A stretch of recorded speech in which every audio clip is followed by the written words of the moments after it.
আজ আমরা ক্লাস 10-এর ধাতুবিদ্যা চ্যাপ্টারটা পড়াবো। আমরা জানি, তোমরা দেখেছো যে আমাদের বিভিন্ন প্রয়োজনে ধাতুকে আমরা কাজে লাগিয়েছি। বিভিন্ন যুগে বিভিন্ন ধাতুর ব্যবহারের ভিত্তিতে বিভিন্ন যুগের নামকরণ করা হয়েছে। তাম্রযুগ, লৌহযুগ ইত্যাদি। এখন ধাতুগুলো যে আমরা পাই সেগুলো কি করি, কোথা থেকে পাই? ধাতুগুলো নিশ্চয়ই পৃথিবীর মধ্যে বিভিন্ন অবস্থায় রয়েছে। কোনো ধাতু ধাতু হিসেবে অবস্থিত আছে, কোনো ধাতু যৌগ রূপে প্রকৃতিতে বর্তমান। আবার অনেক ধাতু আছে যে ধাতুগুলি এই যে যৌগ রূপে আছে তাদের থেকে সেপারেট করাটা আমাদের কাছে শিখতে হবে। কীভাবে ধাতুগুলিকে আমরা বিভিন্ন যৌগ থেকে পৃথক করব। এখন এইটা করতে গেলে আমাদের ধাতুর প্রকৃতি এবং ধাতুর অবস্থান সম্বন্ধে জানতে হবে। জানার পর সেই ধাতুগুলিকে আমরা বিভিন্ন প্রক্রিয়ায় ধাতুর যৌগগুলোকে বিভিন্ন প্রক্রিয়ায় ধাতু তৈরি করব যৌগগুলি থেকে। এখন যে যৌগগুলি থেকে আমরা তৈরি করব আমাকে দেখতে হবে সেই যৌগগুলো কি অবস্থায় আছে, কখনো অক্সাইড হিসাবে, কখনো হাইড্রোক্সাইড হিসাবে, কখনো কার্বনেট, কখনো সালফেট, সালফাইড, বিভিন্ন রূপে ধাতুগুলো কিন্তু প্রকৃতির মধ্যে অবস্থান করে। আমরা আমাদের ধাতুর চরিত্র সম্বন্ধে জ্ঞান অর্জন করলেই ধাতুগুলিকে কিভাবে তৈরি করা হবে জানতে পারব। আমাদের সিলেবাসে Fe, Cu, Zn, Al এই চারটি ধাতুর সিলেবাসে আছে। যদিও আমরা অন্য ধাতুর সেপারেশন সম্বন্ধে একটু আলোচনা করব, তবু আমরা মেনলি এই চারটি ধাতু Fe, Cu, Zn আর Al এই চারটি ধাতুর কিভাবে সংশ্লেষ করা যায়, তাদের কিভাবে অবস্থান, তাদের ব্যবহার দেখব। এখন দেখো, প্রথমে আমরা আসছি লোহার ব্যবহার। আমরা লোহাকে তিনটে ভাগে ভাগ করি। তিনটে ভাগে আবার লোহার প্রকারভেদ আর কি: ঢালাই লোহা, পেটাই লোহা, ইস্পাত। ঢালাই লোহার মধ্যে ঢালাই লোহার একটা নাম হচ্ছে কাস্ট আয়রন, পেটাই লোহার রড আয়রন, ইস্পাতের একটা স্টিল। এই ঢালাই লোহা, পেটাই লোহা, ইস্পাত কেন নাম হয়েছে? তাদের মধ্যে কার্বনের ভাগের উপস্থিতির পরিমাণ অনুসারে তাদের নামকরণ করা হয়েছে। যেমন ধরো ঢালাই লোহা, ঢালাই লোহায় দেখো 2 থেকে 4%, পেটাই লোহায় দেখো 0.1 থেকে 0.15% কার্বন থাকে, আর স্টিলে 0.15 থেকে 1.5% কার্বন থাকে। মানে কার্বনের ভাগের পরিপ্রেক্ষিতে আমরা লোহাকে বিভিন্ন ভাগে ভাগ করেছি। দেখতে পাচ্ছি কাস্ট আয়রন সব থেকে অশুদ্ধ, বেশি কার্বন, আর রড আয়রনের মধ্যে সব থেকে বিশুদ্ধ পেটাই লোহা। এখন প্রত্যেকটির ব্যবহার সম্বন্ধে আমরা দেখব। প্রথমেই আমাদের যে ধাতুটা আসছে সে ধাতুটা হচ্ছে ঢালাই লোহা। দেখো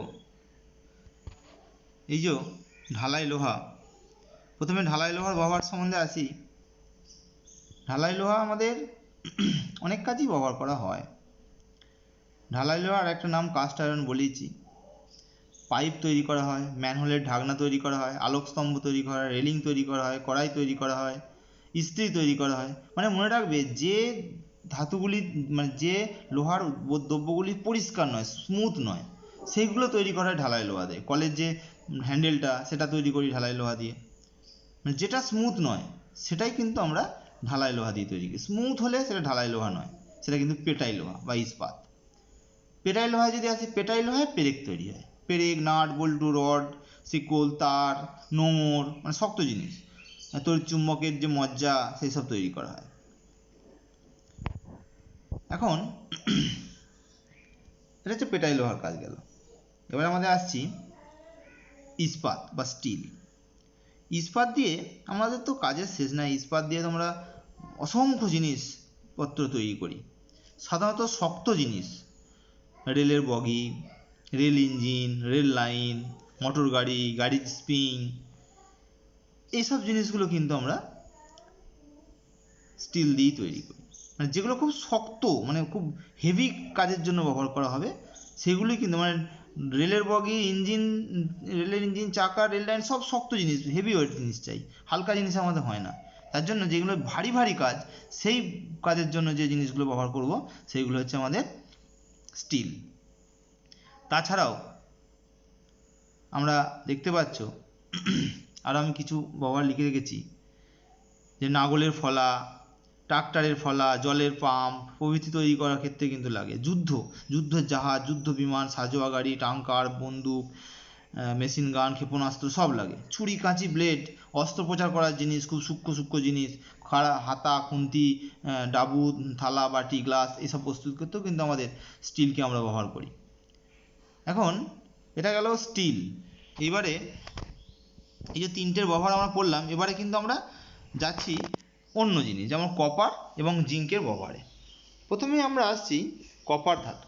তোমরা কপার ধাতু তো দেখেছো নিশ্চয়ই, কপারের রং সাধারণভাবে লাল মতো হয়। কপার ধাতুর ব্যবহার হচ্ছে অসংখ্য। কপার লাল কালারের যেটা হয়, সেটা তার বিভিন্ন ধর্মের উপর নির্ভর করেই তারকে আমরা ব্যবহার করি।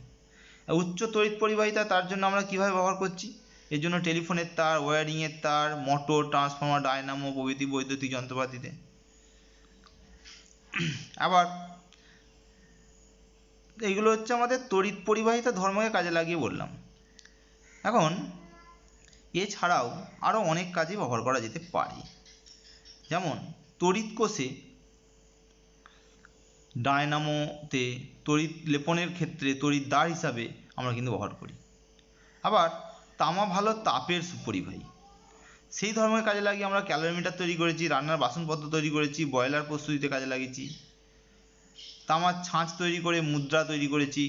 আমরা জানি তামার মুদ্রা বহুদিন ধরে নষ্ট হয় না, তেমন মুদ্রা, মূর্তি, ছাপার অক্ষরের যে ব্লক নয়, ছাপার যে অক্ষর, ছাঁচ যেটা বলি আমরা, সেই ছাঁচ আমরা তৈরি করেছি, যাতে ফেলে আমরা অন্য কিছু জিনিস ছাপাতে পারি, সেসব জিনিস তৈরি করেছি। এবারে আমরা আসছি পরবর্তী ধাতু জিঙ্ক। জিঙ্ক ধাতুর ব্যবহারে প্রথমে আসছে এটি তড়িৎ কোষ এবং নির্জল ব্যাটারি তৈরিতে। আমরা যে ব্যাটারি দেখি, সেই ব্যাটারি তৈরিতে কিন্তু আমাদের এটা কাজে লাগে। ব্যাটারির ভেতরে আমাদের ওই জিঙ্কের একটা প্রলেপ দেওয়া থাকে, জিঙ্কের একটা পাত লাগানো থাকে। তারপরে গ্যালভানাইজেশন প্রক্রিয়ায় কোনো ধাতুকে যখন আমরা জিঙ্ক ধাতু দিয়ে প্রলেপ দিই, গ্যালভানাইজেশন হচ্ছে যে কোনো ধাতুর উপরে জিঙ্ক ধাতুর প্রলেপ দেওয়াকে গ্যালভানাইজেশন বলি। সেই ধাতুর ঔজ্জ্বল্যতা, সৌন্দর্য এবং টেকসই, মানে বহুদিন নষ্ট হবে না, সেই ঘটনাটা কাজে লাগাতে পারি জিঙ্ক। এবারে আসছি আমরা সোনা, রূপা নিষ্কাশনে কাজে লাগে। হাইড্রোজেন প্রস্তুতিতে কাজে লাগে। দেখো বিক্রিয়াটা লিখছি আমি, Zn plus H2SO4, ZnSO4 plus H2, এখান থেকে আমরা হাইড্রোজেন তৈরি করছি, তাই জিঙ্ক হাইড্রোজেন প্রস্তুতিতে কাজে লাগছে। বিভিন্ন রং প্রস্তুতি, হোয়াইট, জিঙ্ক হোয়াইট নামে একটা রং তৈরিতে কাজে লাগে। ছাপার ব্লকটা তৈরিতে কাজে লাগে।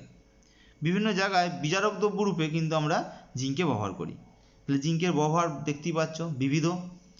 এখন এই যে জিঙ্কের ব্যবহার সম্বন্ধে বললাম, এবারে আমরা আসছি অ্যালুমিনিয়াম। অ্যালুমিনিয়াম দেখো হালকা ধাতু, এটা হচ্ছে এতটাই হালকা যে বিমান এবং মোটর গাড়ির যে কাজ, জানলা দরজার ফ্রেম, এইসব তৈরিতে কাজে লাগছে।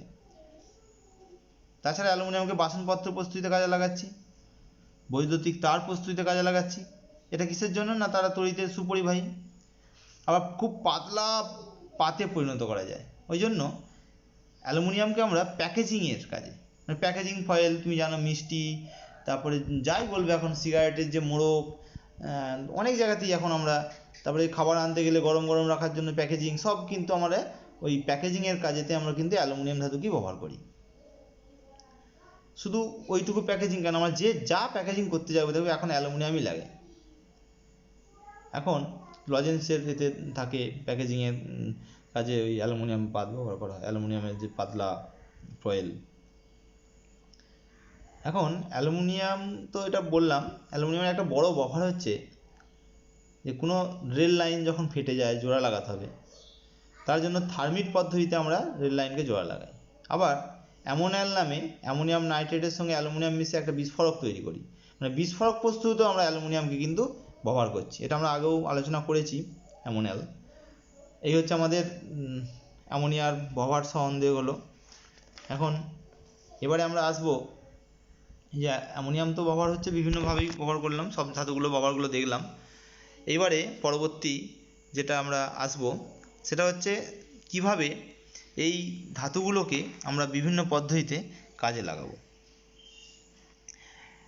ধাতুগুলিকে শুধুমাত্র একক ধাতু হিসাবে যদি ব্যবহার করা হয় তাহলে ধাতুগুলোর কিন্তু ক্ষমতা অত স্বচ্ছ হয় না, মানে তাদের নমনীয়তা, কাঠিন্য, সম্পচনশীলতা, ঘাত সহনশীলতা, ঘনত্ব এগুলো কিন্তু ঠিক আমাদের আশানুরূপ নয়। কখনো কখনো কোনো ধাতু জলবায়ুর সঙ্গে আহত হয়ে যায়, মানে জলবায়ু দ্বারা তা ক্ষতিগ্রস্ত হয়। তাহলে আমরা চাইবো কি এমন একটা অবস্থা ধাতুগুলোর, যে অবস্থায় ধাতুগুলোর কোনো রকমের ক্ষয়ক্ষতি হবে না।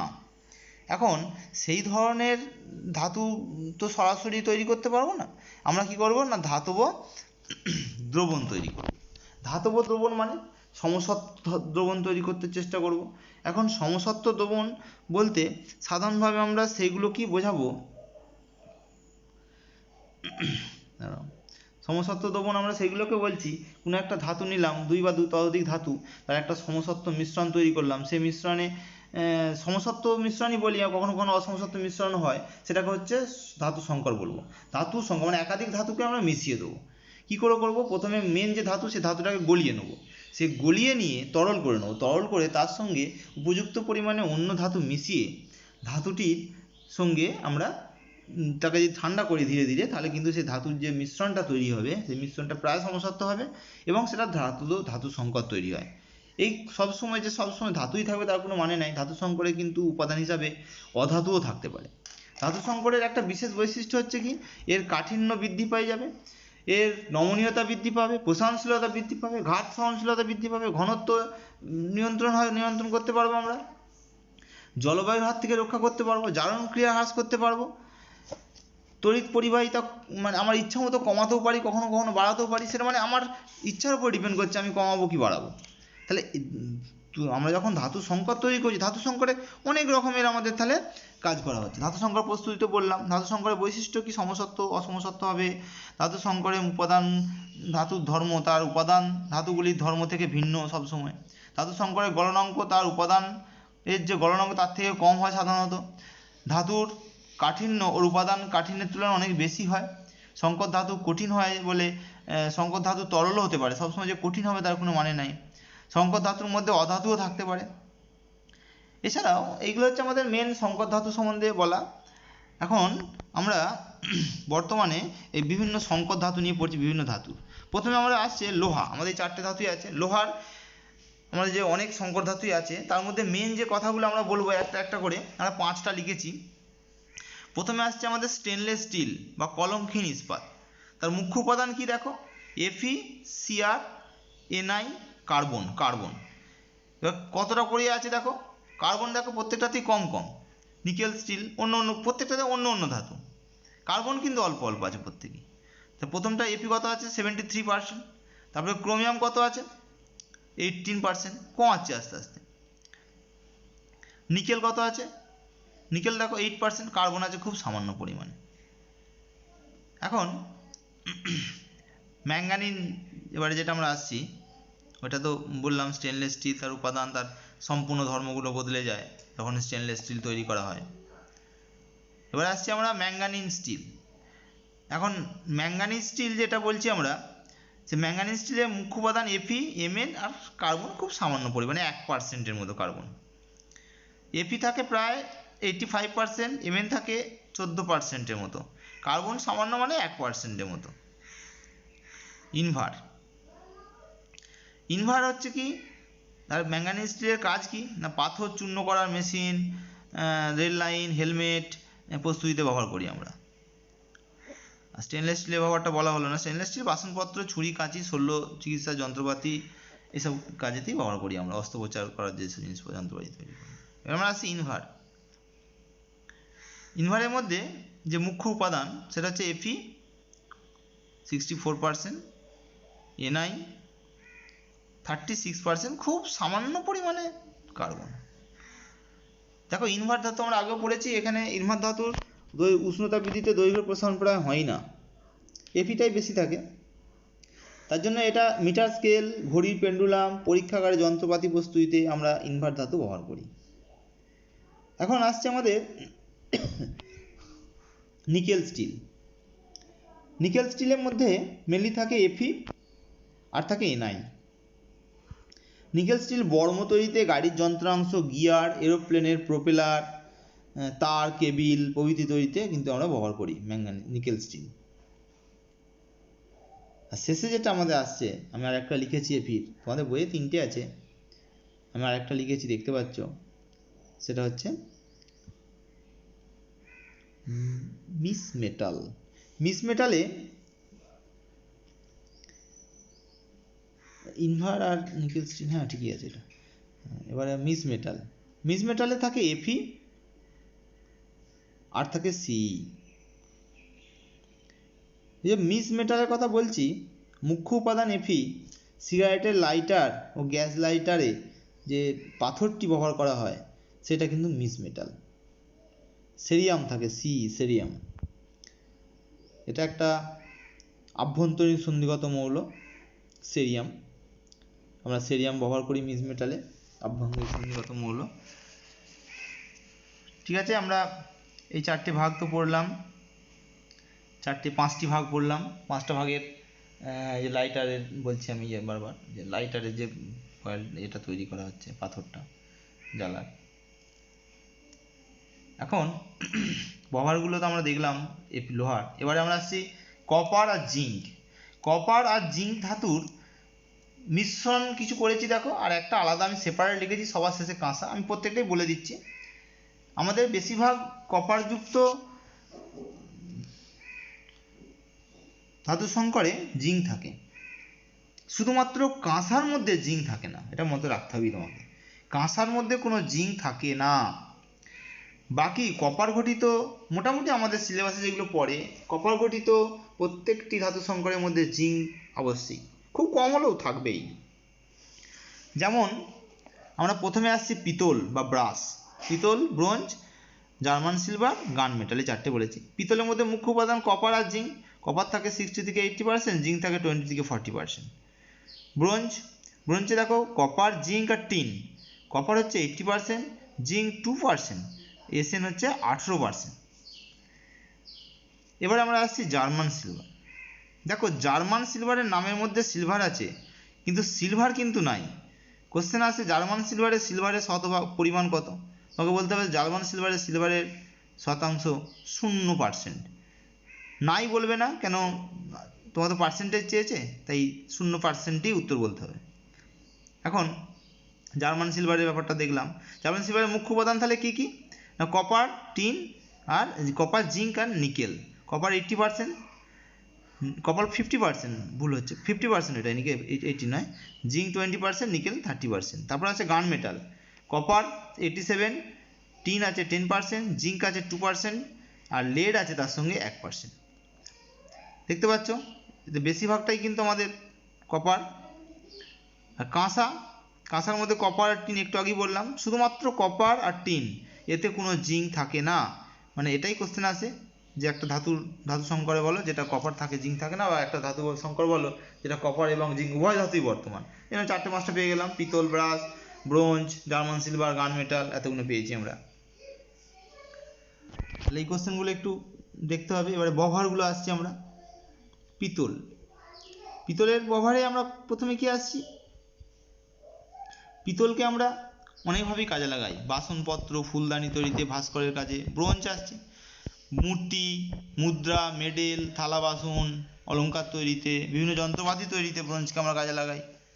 তারপরে আমরা আসছি জার্মান সিলভারের কাজ বাসনপত্র তৈরিতে, শৌখিন জিনিস যেমন ফুলদানি তৈরিতে, মানে চারুশিল্প যেগুলো বলি আমরা, অলংকার শিল্পে আমরা কিন্তু জার্মান সিলভারকে ব্যবহার করছি, মানে যেখানে সুন্দর সুন্দর শৌখিন জিনিস তৈরি করা যাবে। এবার আমরা আসছি গান মেটাল।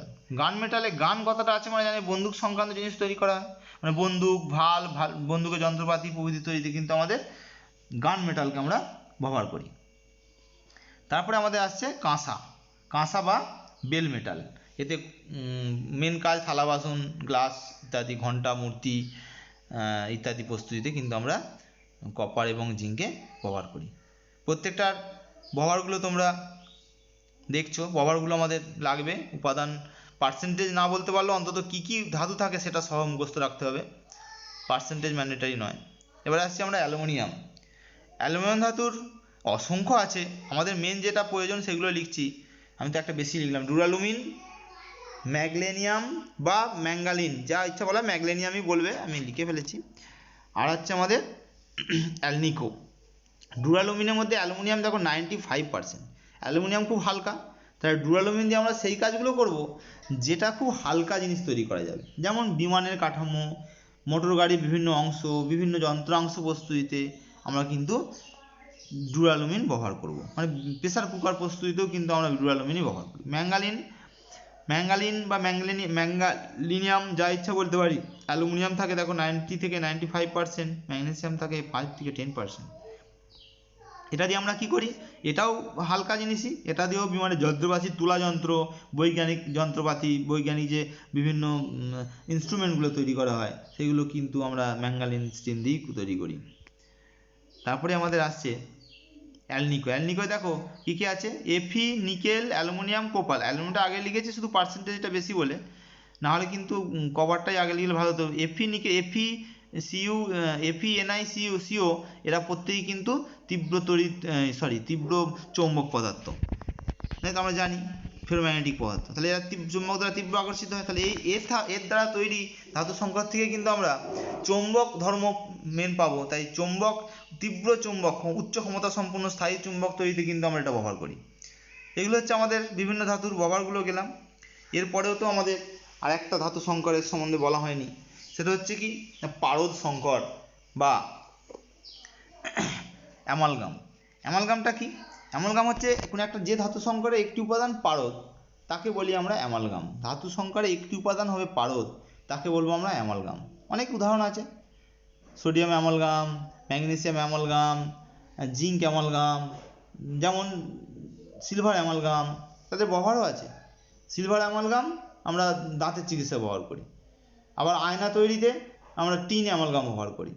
আর তড়িৎদ্বার রূপে জিঙ্ক অ্যামালগাম ব্যবহার করি। আমরা ক্লিমেনসন বিজারণ যখন পড়ব তখন ওই জিঙ্ক অ্যামালগামটা ব্যবহার করব, জিঙ্ক এইচজি, ZnHg, গাঢ় HCl, যখন আমরা পড়বো তখন দেখতে পাবে তোমরাও। তাহলে আমাদের অ্যামালগাম একটা এখানে কোশ্চেন আসে, আমাদের ধাতু সংকরের মধ্যে নিশ্চয়ই পারদ সংকর বলবে না, তখন অ্যামালগামই বলবে, যাতে বুঝতে তোমাদের অসুবিধা হয় এবং নাম্বারটা যেন কাটা যায়। ব্যবহারগুলো নিশ্চয়ই বুঝতে পারলে। টিন অ্যামালগাম, এই তো ব্যবহারগুলো বলাই হলো। এবারে আমরা আসবো কোনো একটা ধাতুকে আমরা যখন পাবো প্রকৃতির মধ্যে, কীভাবে পাওয়া যাবে সেটা খুব ইম্পর্ট্যান্ট। আমাদের একটা ধাতুকে পেতে গেলে আমরা তো ধাতুটা তো সরাসরি পাওয়া যায় না, কয়েকটি ধাতু আছে যে ধাতুগুলিকে আমরা সরাসরি প্রকৃতির মধ্যে পাই। আবার কিছু ধাতু আছে যাদেরকে আমি প্রকৃতির মধ্যে সরাসরি পাই না, বিভিন্ন যৌগ রূপে তারা অবস্থান করে।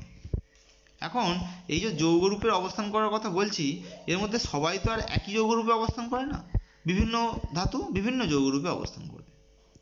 যেমন বেশিরভাগ ধাতুই জৈব, অজৈব বিভিন্ন পদার্থের সহিত, সাধারণত অজৈব পদার্থের সহিত মিশে এক বা একাধিক ধাতু থাকে।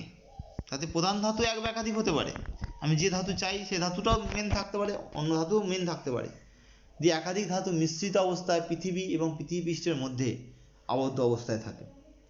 এই যে অশুদ্ধিগুলো একসঙ্গে মিশে থাকে, এরা একসঙ্গে জিনিসটাকে আমরা বলি খনিজ। তাহলে খনিজ কাকে বলছি আমরা, সেই পদার্থগুলিকে আমরা খনিজ বলবো যে পদার্থগুলি ভূপৃষ্ঠে বা ভূগর্ভে একাধিক অজৈব পদার্থের সহিত, মানে মাটি, কাদা, বালি সব কিছু নিয়ে একসঙ্গে মিশ্রিত অবস্থায় তারা কিন্তু ধাতু হিসাবে মাটির নিচে সঞ্চিত থাকে, তাদেরকে বলি আমরা খনিজ বা মিনারেলস। আমরা আরেকটা আসবো আমাদের আকরিক। আকরিক মানে হচ্ছে ওর, আমি একটু পরেই বলবো সেগুলো। আকরিক কারা? তাহলে আমরা সমস্ত ধাতু থেকেই আমাদের যে খনিজ বললাম, খনিজের মধ্যে কি আমরা ধাতু নিষ্কাশন করতে হবে। ধাতু নিষ্কাশন বললেই কি নিষ্কাশন হয়ে গেল? একটা ধাতুর একাধিক খনিজ পেতে পারি। সব খনিজ থেকেই তো আমরা সহজে এবং সুলভে ধাতু নিষ্কাশন করতে পারি না। আমরা সাধারণভাবে চাইবো খুব কম খরচে এবং খুব সহজ পদ্ধতিতে যেন আমরা ধাতু নিষ্কাশন করতে পারি। যে সমস্ত খনিজ থেকে খুব সহজে এবং সুলভে ধাতু নিষ্কাশন করা যায় তাদেরকে বলি আমরা আকরিক। যেমন উদাহরণ হিসাবে বলতে পারি অ্যালুমিনিয়াম। অ্যালুমিনিয়ামের দুটো খনিজের নাম বলছি, বক্সাইট আর চায়না ক্লে। দেখো অ্যালুমিনিয়ামের দুজনেই কিন্তু অ্যালুমিনিয়ামের খনিজ, বক্সাইট এবং চায়না ক্লে উভয়ই অ্যালুমিনিয়ামের খনিজ। এখন বক্সাইট থেকে সহজে এবং কম খরচে অ্যালুমিনিয়াম ধাতু নিষ্কাশন করা যায়, কিন্তু চায়না থেকে যথেষ্ট চায়নাতে অ্যালুমিনিয়াম ধাতুর পরিমাণ কিন্তু অনেকটা, কিন্তু সহজে অ্যালুমিনিয়াম ধাতু নিষ্কাশন করা যায় না, খুব কঠিন, জটিল আর অনেক খরচাও হয়। তাই আমরা বলতে পারি বক্সাইট অ্যালুমিনিয়ামের আকরিক, কিন্তু চায়না ক্লে নয়। সে একইভাবে আমরা বলতে পারি হিমাটাইট আয়রনের আকরিক হলেও আয়রন পাইরাইটিস কিন্তু নয়। মানে এখান থেকে আমরা সাধারণ বলতে পারি সব খনিজই আকরিক, কিন্তু সব খনিজ কিন্তু সব আকরিকই খনিজ। কেন আকরিক হতে গেলে তাকে খনিজ হতেই হয়েছে, কিন্তু যেটা খনিজ সেটা আকরিক হবে তার কোনো মানে নাই। কেন সমস্ত আকরিক থেকে খনিজ থেকেই খুব সহজে এবং সুলভে ধাতু নিষ্কাশন করা যাবে এমন কোনো নিশ্চয়তা কিন্তু আমাদের নাই। তাই আমরা বলতে পারি আমরা যখন কোনো ধাতু নিষ্কাশন করব তখন অবশ্যই সেই খনিজটাকে এমনভাবে চুজ করব যাতে সেই খনিজ থেকে আমরা আকরিক খুব সহজে এবং সুলভে নিষ্কাশন করতে পারি। আমরা তাহলে এইখানটা থেকে মেন যে কোশ্চেনগুলো পড়বো আমরা সেটা একটু মাথায় রাখতে হবে, যে খনিজ কাকে বলে, আকরিক কাকে বলে। খনিজ কাকে বলে? খনিজ আবার তাহলে আমি একবার রিপিট করছি, খনিজ মানে কাদা মাটি বালি প্রভৃতি ভূগর্ভে ভূপৃষ্ঠের মধ্যে বা ভূগর্ভে কাদা মাটি বালি প্রভৃতির সঙ্গে বিভিন্ন অজৈব পদার্থের সঙ্গে, তার মানে ধাতুগুলি এক বা একাধিক হতে পারে, এক ধাতু হতে পারে, একাধিক ধাতু মুক্ত অবস্থায় বা সাধারণভাবে যৌগরূপে অবস্থান করে, তাদেরকে বলি আমরা খনিজ। আর সব খনিজ থেকে সহজ এবং সুলভে আমরা ধাতু নিষ্কাশন করতে পারি না। যাদের থেকে আমরা সহজ এবং সুলভে খনিজ নিষ্কাশন ধাতু নিষ্কাশন করতে পারি তাদেরকে আমরা আকরিক বলি।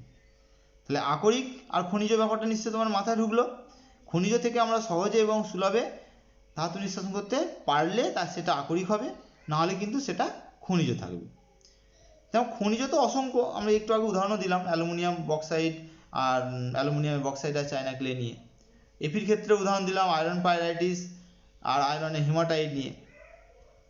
এখন এই যে আমরা উদাহরণগুলো দিচ্ছি এরকম অনেক উদাহরণই আছে, অনেক উদাহরণ আমরা বলবো একটু আস্তে আস্তে। এখন আমাদের যেটা মেন দরকার সেটা সম্বন্ধে একটু দেখে নাও পড়াটা। এখান থেকে তাহলে আমাদের মেন যে পড়াটা জায়গাটা এলো সেটা কি বলতে হবে, যে আকরিক কাকে বলে, খনিজ কাকে বলে, আর হচ্ছে সব আকরিক খনিজ পদার্থ, কিন্তু সব খনিজ পদার্থ আকরিক বলা যায় না। যখন এই প্রশ্নটা আসবে তখন উত্তরটা কি হবে? উত্তরটা এরকম হবে, প্রথমে আকরিকের সংজ্ঞা, খনিজের সংজ্ঞা, তারপরে আকরিকের সংজ্ঞা, তারপরে বলতে হবে ওই একটি উদাহরণ দিতে হবে বক্সাইট অ্যালুমিনিয়ামের দুটি খনিজ পদার্থ আকরিক, বক্সাইট এবং চায়না ক্লে। তার মধ্যে বক্সাইট থেকে সহজ এবং সহজ সুলভে অ্যালুমিনিয়াম ধাতু নিষ্কাশন করা যায়, কিন্তু চায়না ক্লে থেকে সহজে এবং সুলভে অ্যালুমিনিয়াম ধাতু নিষ্কাশন করা যায় না।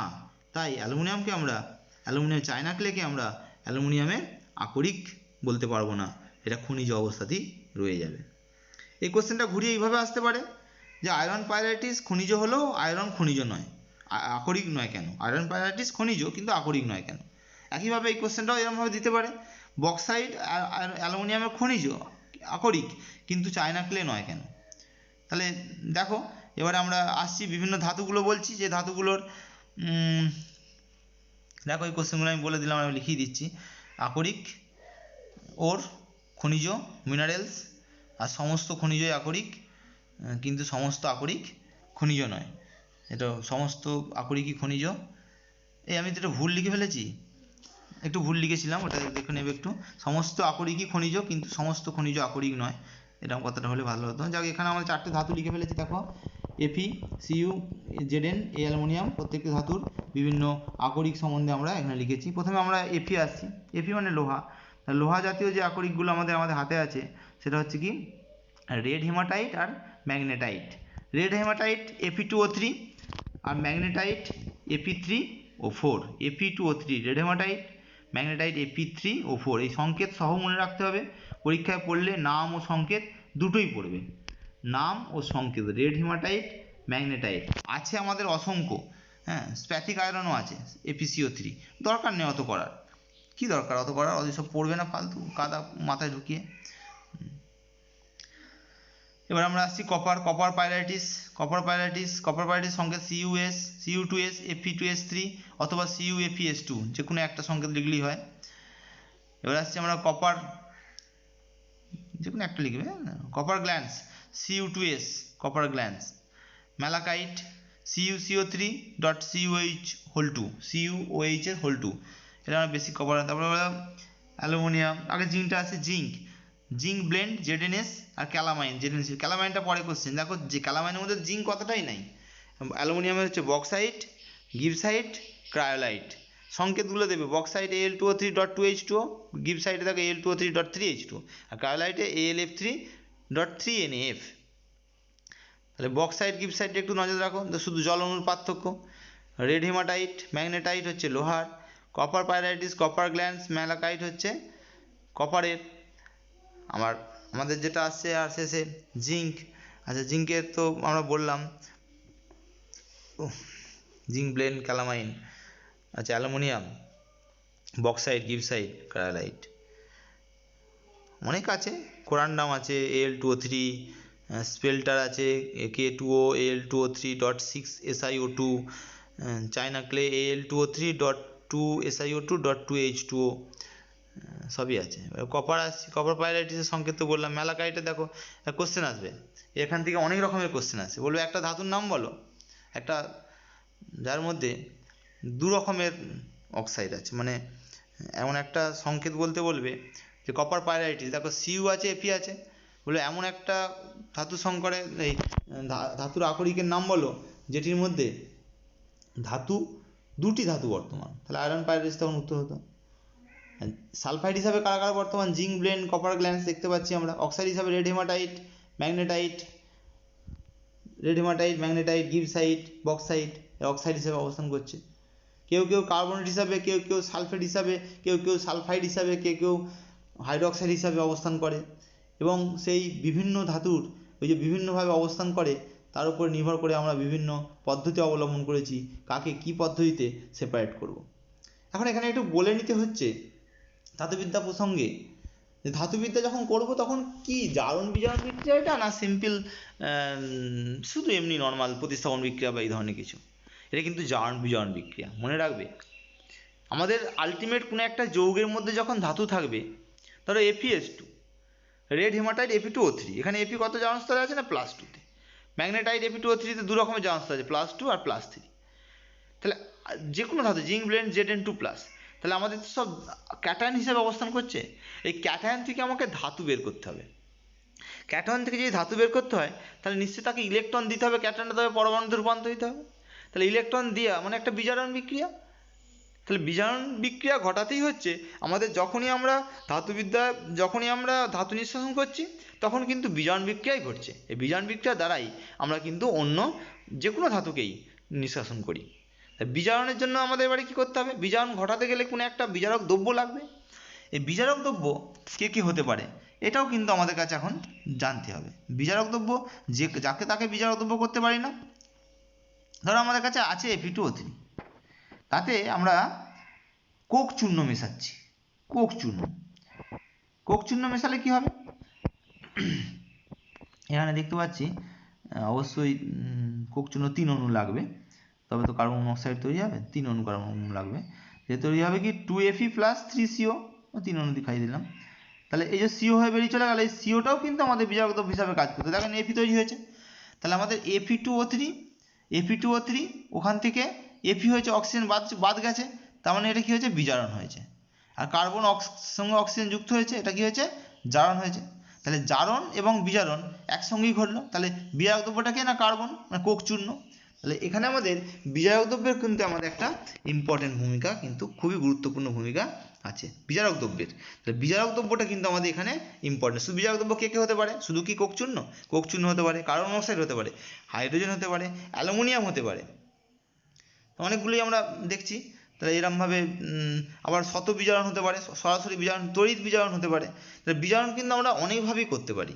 তাহলে আবার বলছি কী কী দিয়ে, কার্বন হতে পারে, কোক চূর্ণ কার্বন মানে কোক চূর্ণ, কার্বন মনোক্সাইড, হাইড্রোজেন হতে পারে, অ্যালুমিনিয়াম ধাতু হতে পারে, তারপরে হচ্ছে তড়িৎ বিশ্লেষণ হতে পারে, সরে যাও, তড়িৎ বিশ্লেষণ হতে পারে।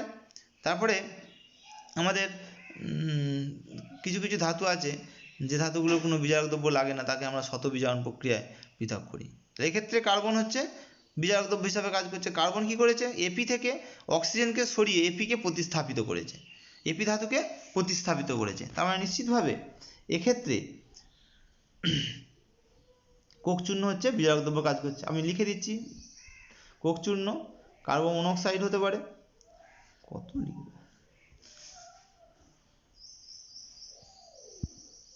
অ্যালুমিনিয়াম হতে পারে,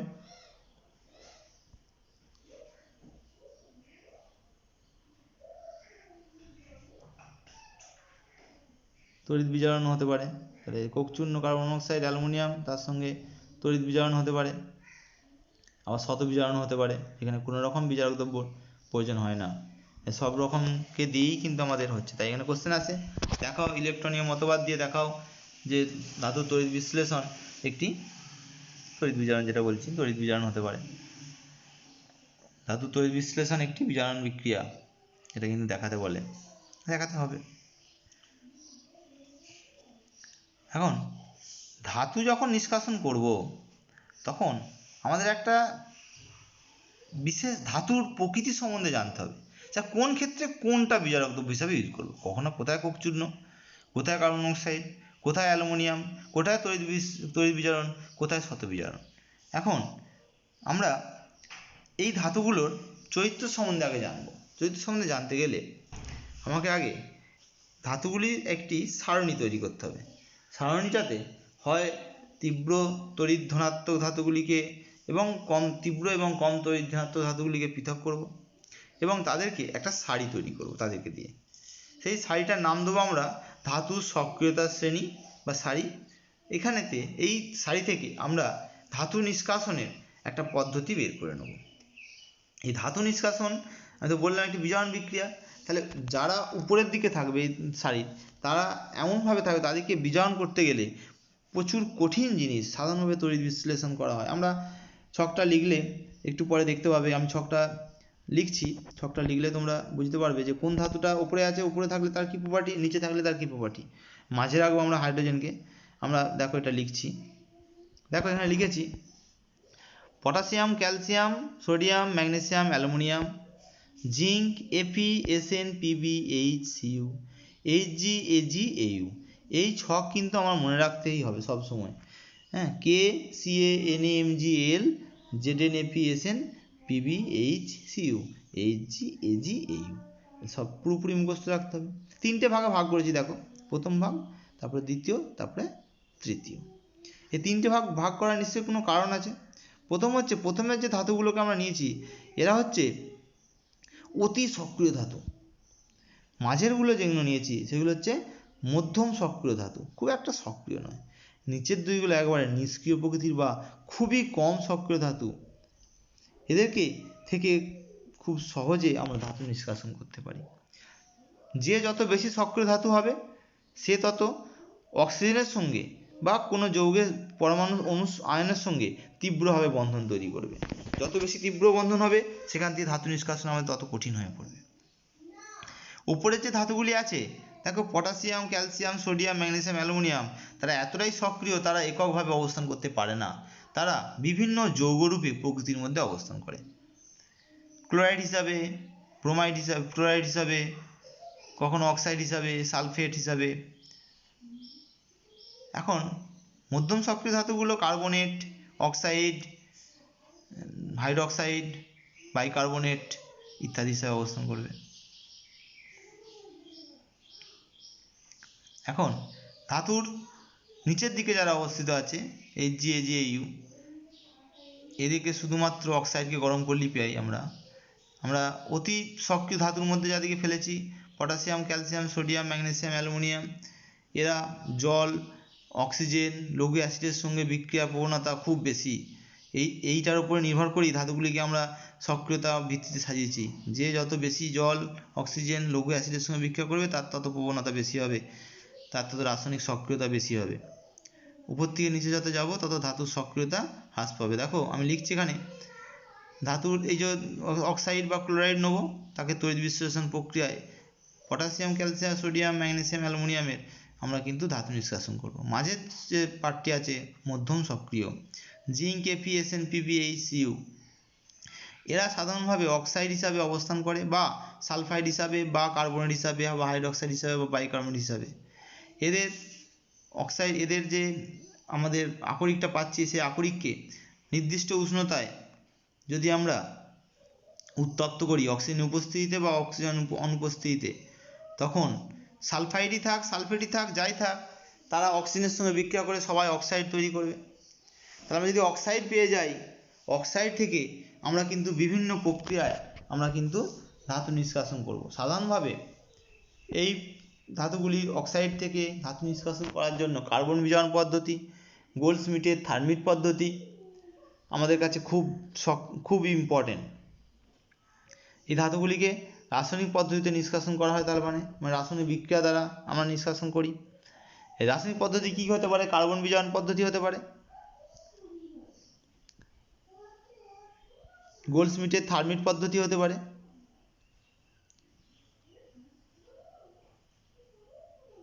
একটা হতে পারে কি শত বিজারণ প্রক্রিয়া। শত বিজারণ প্রক্রিয়া শুধুমাত্র কোনো রকম বিজারক দ্রব্য প্রয়োজন হয় না।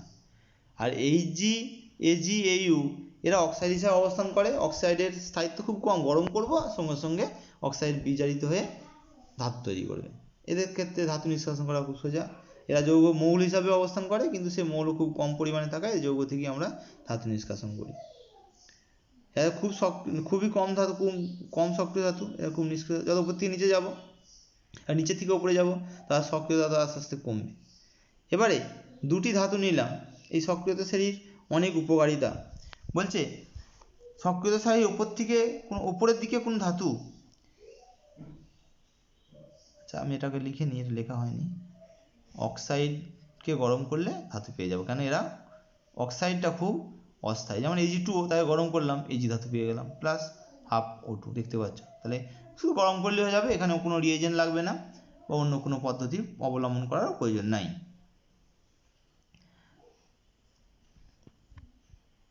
এখন এই সক্রিয়তা সারণীর অনেক গুরুত্ব। কীরকম গুরুত্ব? এখন আমরা উপরের দিকে যে অবস্থিত ধাতুগুলো এতটাই সক্রিয়, এদেরকে বিশ্লেষণ করা, নিষ্কাশন করার জন্য আমরা তড়িৎ বিজারণ প্রক্রিয়া, তড়িৎ বিশ্লেষণ প্রক্রিয়া কিন্তু সাহায্য নিই। বললাম মধ্যম সক্রিয় ধাতুগুলোর জন্য তাহলে আমরা কি ব্যবহার করলাম না, এদেরকে আমরা শত বিজারণ প্রক্রিয়া হতে পারে, যেখানে কোনো প্রয়োজন নাই আমাদের তড়িৎ বিজারক দ্রব্য ব্যবহার করা, কার্বন বিজারণ হতে পারে, থার্মিট পদ্ধতি হতে পারে। এবারে দুটো ধাতু নিলাম আমি, ধরো কপার ধাতু আর এপি। এই ধাতুটার মনে রাখবে, উপরের দিকে অবস্থিত কোনো ধাতু নিচের দিকে অবস্থিত কোনো ধাতুর লবণ থেকে ধাতুটিকে প্রতিস্থাপিত করতে পারে। উপরের দিকে অবস্থিত কোনো ধাতু নিচের দিকে অবস্থিত কোনো ধাতুর লবণ থেকে ধাতুকে প্রতিস্থাপিত করতে পারে। ধরো আমি এফি নিয়েছি আর সিইউ নিয়েছি, দু রকম ঘটনা ঘটাচ্ছি। এফি প্লাস সিইউ 2+ দিচ্ছি, তাহলে হতে পারে কি এফি 2+ প্লাস সিইউ, অথবা এফি 2+ প্লাস সিইউ দিয়ে তৈরি হচ্ছে এফি প্লাস সিইউ 2+। কোনটি হবে? আমি এইমাত্র বললাম যে সক্রিয়তা সারির উপরের দিকে কোনো ধাতু সারির নিচে অবস্থিত ধাতুর যৌগ থেকে ধাতুটিকে প্রতিস্থাপিত করে। তাই যদি নীল বর্ণের কপার সালফেট দ্রবণে আমরা একটা লোহার ছুরি ডুবিয়ে দিই, তাহলে কি হবে? কি দেখা যাবে?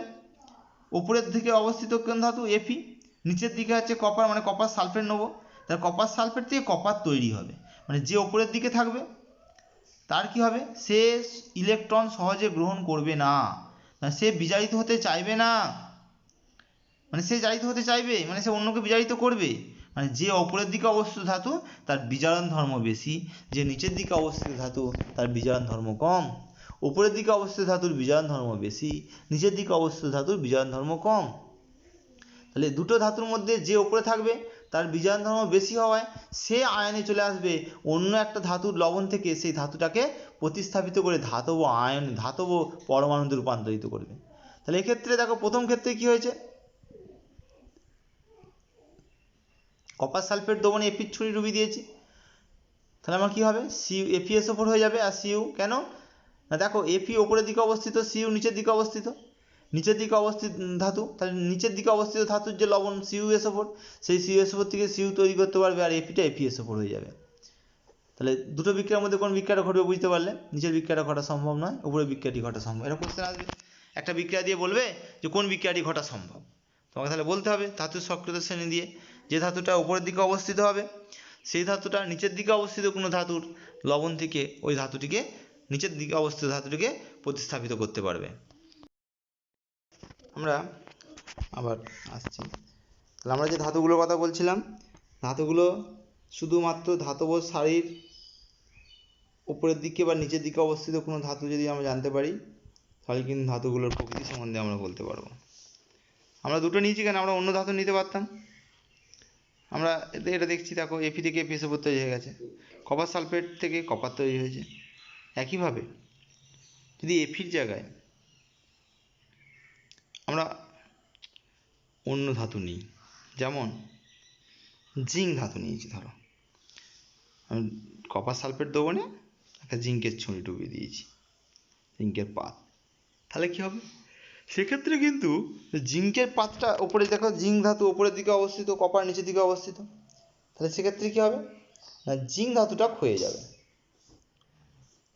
জিঙ্ক আর কপার নিলাম, এখন জিঙ্ক উপরের দিকে অবস্থিত ধাতু, তাহলে জিঙ্ক ধাতু কপার সালফেটের দ্রবণ থেকে কপারকে প্রতিস্থাপিত করতে পারবে, যেহেতু কপার জিঙ্কের নিচে অবস্থিত ধাতু। নিচে থাকলে আমরা সবসময় জানি যে ধাতু উপরে থাকে সে ধাতুর সক্রিয়তা অনেক বেশি, সেই ধাতু নিজে বিজারিত হবে, অপরকে জারিত করবে। কপার সালফেটের মধ্যে কপার 2+ আয়নে ছিল, সে দুটো ইলেকট্রন গ্রহণ করে কপার ধাতু তৈরি করবে, তাহলে সে জারিত হবে। আর জিঙ্ক কী হবে, জিঙ্ক নিজে বিজারিত হবে। এখন আমরা আসছি, এই যে বিভিন্ন ধাতু সম্বন্ধে পড়লাম, ধাতুর আকরিক সম্বন্ধে পড়লাম, কারণ ধাতু নিষ্কাশন যখন করব কি কি উপায়, আমার কি কি পদ্ধতি আমাকে জানতে হবে।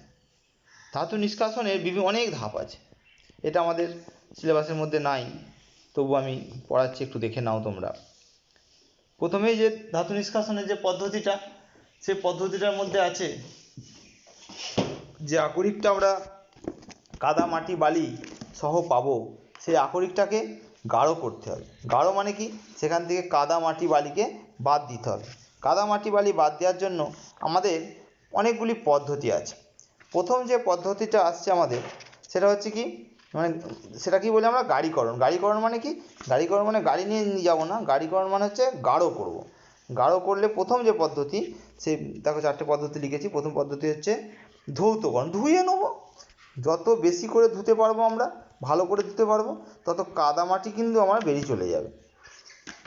কাদামাটি চলে গেলেই ধাতুটা কিন্তু আমাদের গাঢ়ীকরণ করা হয়ে গেল। ধৌতকরণ করতে হবে এবং অভিকর্ষজীয় পৃথকীকরণ। তোমরা দেখেছো, সেই এইভাবে যখন ধানকে সারানো হয়, তখন ধান কী হয়, আগড়াগুলো বেরিয়ে চলে যায় দূর দিকে, আর ধানটা কী হয়, সামনে পড়ে যায়, মানে ভারী জিনিসটা সামনে পড়ে, আগড়াগুলো উড়ে চলে যায়। তা সেই পদ্ধতিকে কাজে লাগাই আমরা এখানেতে। গ্র্যাভিটেশনাল সেপারেশন দেখতেই পাচ্ছ। সেই একইভাবে আমরা সাধারণত ভারী ধাতুর আকরিক, যেমন টিনের, আয়রনের ধাতু আকরিকগুলোকে, গোল্ড সিলভার প্রভৃতি ধাতুর আকরিকে মুক্ত অবস্থায় আকরিকগুলোই পাওয়া যায়, এদের কিন্তু এই পদ্ধতি প্রয়োগ করা হয়। এখন এই যে পদ্ধতিগুলো আমরা প্রয়োগ করছি, সেটা ধৌতকরণ এবং অভিকর্ষীয় পৃথকীকরণ। এবার 2 নম্বরে আসছে ফেনাবাসন প্রক্রিয়া। ফেনাবাসন প্রক্রিয়া কী করা হয়, ফেনাবাসন প্রক্রিয়ায় আমরা সেই সমস্ত ধাতব অক্সাইডের ক্ষেত্রে, ধাতব সালফাইডের ক্ষেত্রে প্রযোজ্য হবে। মানে এটা দেখো, এই যে প্রথমেরটা বললাম ধৌতকরণ, এটা কিন্তু অক্সাইড এবং কার্বন এদের ক্ষেত্রেই প্রয়োগ করব। আর সালফাইডের ক্ষেত্রে কিন্তু ফেনাবাসন প্রক্রিয়া প্রয়োগ করব। সালফাইড আকরিকের ক্ষেত্রে আমরা ফেনাবাসন প্রক্রিয়া প্রয়োগ করব। তাহলে ফেনাবাসন প্রক্রিয়া, যে সালফাইড আকরিক, তার কারণটা কি, এর যে মূল নীতিটা হচ্ছে এরকম, যে আমরা জানি যে কোনো ধাতুর যে আমাদের এটা থাকবে, মানে সালফাইড আকরিক, ফেনাবাসন প্রক্রিয়া একটা সালফাইড আকরিক ক্ষেত্রে পড়েছে, তার মূল যে কারণ, তার কারণ হচ্ছে সালফাইড আকরিক তেলে সিক্ত হওয়ার প্রবণতা অন্যান্য যে কাদা মাটি বালি, মানে খনি মল সেগুলোকে বলি, তার থেকে অনেক বেশি। তাহলে খনিজ মল বা খনি মলটা, সেটা কিন্তু আবার জলে সিক্ত হওয়ার প্রবণতা বেশি। তাহলে এই দুটো রকমের সিক্ত হওয়ার প্রবণতার ভিত্তিতে আমরা কিন্তু ধাতুকে পৃথক করি, নিষ্কাশন করি, নিষ্কাশন নয় মানে গাঢ়ীকরণ করি। তাহলে তৈল ভাষণ প্রক্রিয়া আমাদের কি নেবো, প্রথমে তো একটা ফেনা সৃষ্টিকারী পদার্থ নিতে হবে। মানে প্রথমে কি করব দেখো, আমরা তেল আর জলে মিশিয়ে দেবো। তাহলে তেল আর জলে মিশিয়ে যদি আমরা এটাকে আকরিকটাকে গুঁড়িয়ে তার মধ্যে মিশিয়ে দিই, তাহলে তেলের দিকে আসার চেষ্টা করবে সালফাইড আকরিকগুলো, আর কাদামাটি বালিগুলো সেগুলো কী হবে, জলের সঙ্গে মিশে যাবে। এবার তার মধ্যে যদি একটা আলোক দিয়ে নাড়ে, তার মধ্যে যদি একটু ফেনা সৃষ্টির ব্যবস্থা করে দিতে পারি, তাহলে ফেনাগুলো উপরের দিকে উঠতে আরম্ভ করবে, তেলও উপরের দিকে উঠতে আরম্ভ করবে। সেই তেলের সঙ্গে সঙ্গে কী হবে, ফেনাগুলো উঠে যায়। এবারে আমরা আসছি চৌম্বকীয় পৃথকীকরণ। দেখতে পাচ্ছ একটা ছবিটা আঁকছি, আমি এঁকেছি। চৌম্বকীয় পৃথকীকরণে দুটো চাকা নিয়েছি, সেই দুটো চাকার একটার সঙ্গে মোটর লাগিয়ে রেখেছি, এই যে এদিকে যেটা গোল করেছি বেশি করে। এবার ওপর থেকে কী করেছি, আমরা গুঁড়োগুলো বেল্টের মাধ্যমে দুটোকে যুক্ত করে বেল্টের উপরে ছড়িয়ে দিয়েছি। তাহলে বেল্টটা দিয়ে যখন আসছে, এদিকেরটা চৌম্বকিত হওয়ার ফলে কী হচ্ছে, চুম্বকযুক্ত যে আকরিকগুলো সেগুলো কী হচ্ছে, ওই চুম্বকের সঙ্গে আটকে যাচ্ছে। মানে দুটো চাকা নিয়েছি, তার সঙ্গে বেল্ট নিয়েছি, আবার বলছি শোনো, দুটো চাকা একটা বেল্ট, সেই বেল্টের ওপরেতে আমরা গুঁড়ো গুঁড়ো করে আমরা ইয়েগুলো ফেলে দিচ্ছি। আর একটা চাকার মধ্যে কিন্তু আমরা চুম্বকিত করে রেখেছি। তাহলে চুম্বকিত করার ফলে কী হচ্ছে, যেটা ভারী মানে কাদামাটি বালি নিশ্চয়ই ভারী নয়, ভারী হলেও সেটা কী হবে, যেহেতু চুম্বক দ্বারা আকর্ষিত হয় নিচের দিকে পড়ে যায়, আর শেষের দিকে যেটা চুম্বক দ্বারা আকর্ষিত হয় সেটা চাকার সঙ্গে দূরের দিকে পড়ছে। দেখতে হয় ছবিটা আমি করলাম। এবার পরের যে প্রক্রিয়া, তার মানে এটা প্রক্রিয়াটা প্রয়োগ করবো কার ক্ষেত্রে, চুম্বকীয় পৃথকীকরণ না লৌহ জাতীয় পদার্থের ক্ষেত্রে। তারপর আসছে লিচিং। লিচিং মানে রাসায়নিক বিক্রিয়া।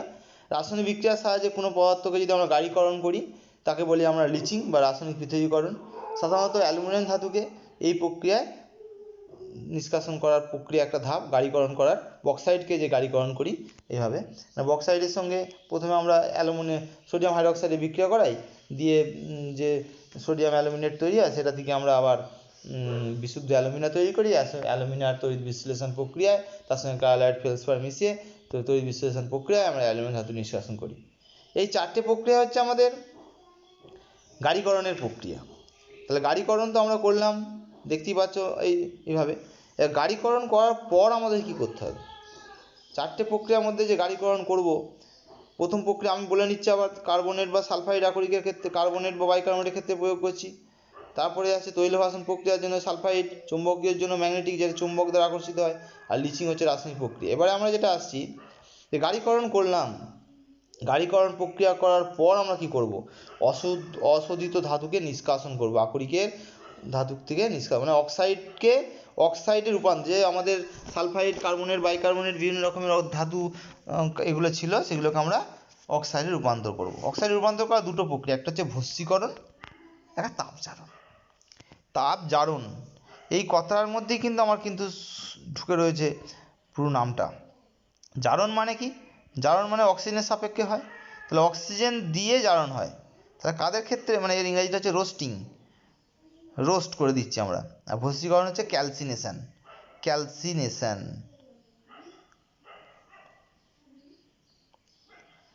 জারণ মানে জারণ করতে গেলে অক্সিজেন লাগে, উচ্চ উষ্ণতাও লাগে। তার মানে তাপ জারণ করা হয় সবসময় অক্সিজেনের উপস্থিতিতে, ভস্মীকরণ করা হয় অক্সিজেনের অনুপস্থিতি বা খুব কম পরিমাণে অক্সিজেনের উপস্থিতিতে।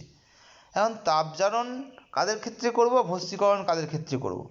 তাপজারণ তাহলে তাদের ক্ষেত্রেই করব যাদের ক্ষেত্রে যৌগটির মধ্যে অক্সিজেন নাই, আর ভস্মীকরণ তাদের ক্ষেত্রে করব যাদের মধ্যে যৌগের মধ্যে অলরেডি অক্সিজেন প্রেজেন্ট। তাহলে কার ক্ষেত্রে ভস্মীকরণ আর কার ক্ষেত্রে তাপজারণ, এটা গোলমাল হয়ে যায়, এটা একটু মনে রাখতেই হবে। তাহলে ভস্মীকরণ করতে গেলে দেখো, তাহলে যে কোনো সালফাইড আকরিক নিলাম, তাকে তাপজারণ করে অক্সিজেন দেবো। তা ZnS নিয়েছি, তাকে যদি আমি অক্সিজেন দিই, তাহলে দেখো 2ZnS থেকে 2ZNO প্লাস 2S, সালফার বেরিয়ে চলে গেল। এইটা করতে পারি, এটা না করলেই ভালো, কারণ আমাদের সালফার ডাইঅক্সাইড হিসাবে গ্যাসটাই বেরিয়ে যায় সাধারণত। আমাদের ZnS এর সঙ্গে এই বিক্রিয়াটা এইভাবে না লিখে সবসময় 2ZnS plus 3O2, 2ZnS plus 3O2 থেকে হিট দিলে 2ZNO প্লাস 2SO2, এই বিক্রিয়াটা করাই সব থেকে ভালো, কেন সালফার ডাইঅক্সাইড গ্যাস হিসাবে বেরিয়ে চলে যাবে, উচ্চ উষ্ণতায় বিক্রিয়াটা হবে, তো তাই অতিরিক্ত মাত্রায় অক্সিজেনের সঙ্গে বিক্রিয়া হয়ে যাবে। অক্সিজেনটা আমরা অতিরিক্ত মাত্রায় দেবো, অতিরিক্ত মাত্রায় অক্সিজেন উপস্থিতিতে গরম করব। তাহলে অক্সিজেনের অতিরিক্ত মাত্রায় অক্সিজেন উপস্থিতিতে উচ্চ উষ্ণতায়, উষ্ণতাটা কত না, এই যে জিঙ্ক সালফাইড তার গলনাঙ্কের থেকে কম, একটু কম উষ্ণতায়, মেনলি গলনাঙ্কের কাছাকাছি উষ্ণতাতে গরম করব। গরম করলে কী হবে না, জিঙ্ক সালফাইড থেকে সালফার ডাইঅক্সাইড বেরিয়ে চলে যাবে, থাকলো। এবার আসছে আমরা ভস্মীকরণ। ভস্মীকরণ তাহলে অক্সিজেনের অনুপস্থিতিতে বা খুব পরিমিত পরিমাণ অক্সিজেনের উপস্থিতিতে আমরা করব। তাহলে কাদের ক্ষেত্রে করব? যাদের মধ্যে অক্সিজেন প্রেজেন্ট, যেমন অক্সাইড, কার্বনেট, বাইকার্বনেট, হ্যাঁ, হাইড্রেটেড বিভিন্ন যৌগ, হাইড্রক্সাইড হিসাবে যারা আছে তাদের ক্ষেত্রেই কিন্তু আমরা ভস্মীকরণ কথাটি প্রয়োগ করবো, ক্যালসিনেশন কথাটি প্রয়োগ করব। যেমন যদি আমি একটা বিক্রিয়া বলি, ধরো আমাদের কাছে আছে Al2O3.2H2, তাকে আমি যদি গরম করে দিই কী হবে? Al2O3 থাকবে, জল বেরিয়ে চলে যাবে, তাহলে হাইড্রেটেড, জল বেরিয়ে চলে গেল। তারপর ধরো Fe2O3, তার 3H2O, লিমোনাইড বলি আমরা, তাকে হিট করি, তাহলে Fe2O3 পাবো, ফেরিক অক্সাইড, তার সঙ্গে জল বেরিয়ে চলে গেল।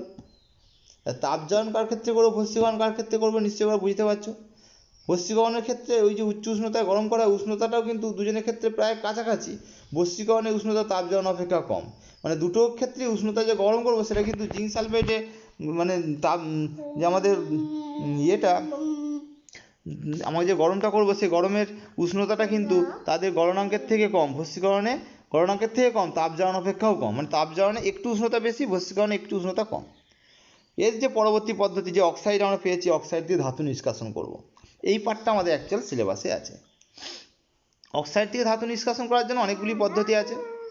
প্রথমেই যেটা আমাদের পদ্ধতিটা আছে সেটা হচ্ছে তড়িৎ বিজারণ। সাধারণভাবে উচ্চ তড়িৎ ধনাত্মক ধাতু যেমন calcium, sodium, magnesium, aluminium, lithium, এদের ক্ষেত্রে আমরা তড়িৎ বিশ্লেষণ প্রক্রিয়া প্রয়োগ করব। 2 নম্বরে আসছে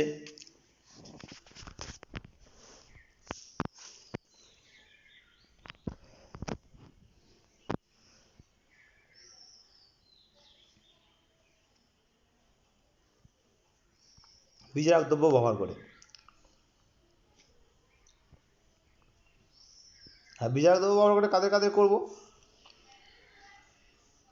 কোন কোন ধাতুকে আমরা বিজারক দ্রব্য ব্যবহার করে করব, যারা তড়িৎ রাসায়নিক শ্রেণীর মাঝে অবস্থিত, যেমন জিঙ্ক, Fe, Sn, Pb। এদের ক্ষেত্রে আমরা বিভিন্ন বিজারক দ্রব্য ব্যবহার করব। কপার। বিজারক দ্রব্য ব্যবহারের যে পদ্ধতিগুলো আমরা জানি, মোটামুটি কার্বন বিজারণ পদ্ধতি, গোল্ডস্মিথের থার্মিট পদ্ধতি, এগুলো আমরা আলোচনা করব এখন।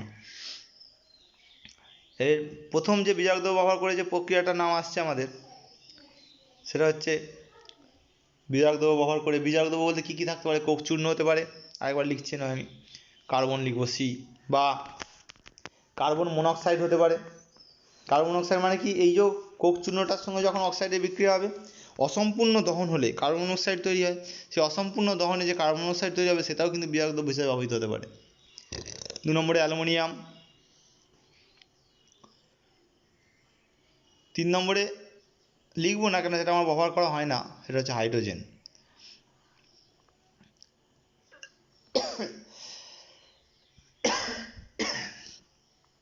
কার্বন বিজারণ প্রক্রিয়াতে তাহলে আমরা কার্বন চূর্ণ ব্যবহার করব, আর অ্যালুমিনিয়াম ব্যবহার করব কোথায় না, থার্মিট পদ্ধতিতে, গোল্ডস্মিথের থার্মিট পদ্ধতি। গোল্ডস্মিথের থার্মিট পদ্ধতিতে আমরা কিন্তু কোক চূর্ণ, এই অ্যালুমিনিয়াম চূর্ণ বিজারক দ্রব্য হিসাবে ব্যবহার করব। কোক চূর্ণ ব্যবহার করব কার্বন বিজারণ প্রক্রিয়ায়, কোক চূর্ণ এবং কোক চূর্ণ অসম্পূর্ণ দহনে যে কার্বন ডাই মনোক্সাইড তৈরি হয় সেটাকে, আর অ্যালুমিনিয়ামটাকে ব্যবহার করব থার্মিট পদ্ধতিতে। আরেকটা হচ্ছে আমাদের হাইড্রোজেন, তো বললাম হাইড্রোজেনটা লিখব না, শতবিজারণ প্রক্রিয়া। শতবিজারণ প্রক্রিয়া কপার ধাতুকে শনাক্ত করি। এই ধাতুকে শনাক্ত করার জন্য আমরা একটা পদ্ধতি প্রয়োগ করি, আমরা বলবো পরেতে সেটা যদি সময় হয়। আমরা প্রথমে আসছি কার্বন বিজারণ প্রক্রিয়া। কার্বন বিজারণ প্রক্রিয়া কাদের ক্ষেত্রে করবো? এই মধ্যম সক্রিয় ধাতু জিঙ্ক, Fe, Sn, Pb এদের ক্ষেত্রে সাধারণত কার্বন বিজারণ প্রক্রিয়া প্রয়োগ করা। জিন, টিন, লেড, আয়রন, কপার কম সক্রিয় ধাতুর অক্সিজেনের সঙ্গে যুক্ত হওয়ার প্রবণতা কার্বনের তুলনায় কম। এই ধাতুগুলিকে কার্বন বিজারণ প্রক্রিয়া নিষ্কাশন করা হয়। এই প্রক্রিয়ায় বিজারক হিসাবে মূলত কোক চূর্ণ ব্যবহার করা হয়। এছাড়াও কার্বনের অসম্পূর্ণ দহনের ফলে উৎপন্ন কার্বন মনোক্সাইড বিজারক দ্রব্য হিসাবে ব্যবহৃত হতে পারে। এই পদ্ধতিতে তাপজারিত আকরিকের সঙ্গে উপযুক্ত পরিমাণে কোক মিশিয়ে মিশ্রণকে যদি আমরা উচ্চ উষ্ণতায় গরম করি, ধাতু গলনাঙ্কের থেকে কিন্তু একটু কম হয়, যেটা আগে বলেছিলাম। চুল্লিতে গরম করতে হয়, ব্লাস্ট ফার্নেস বলি সেগুলোকে, চুল্লির নাম ব্লাস্ট ফার্নেস। যাক, চুল্লিতে গরম করব, তাহলেই আমরা ধাতু পেয়ে যাব। যেমন এটা সাধারণ একটা উদাহরণ লিখছি, MxOY, তাতে যদি YC দিয়ে বিক্রিয়া করাই তৈরি হচ্ছে কি XM plus YCO2, XM plus YCO2।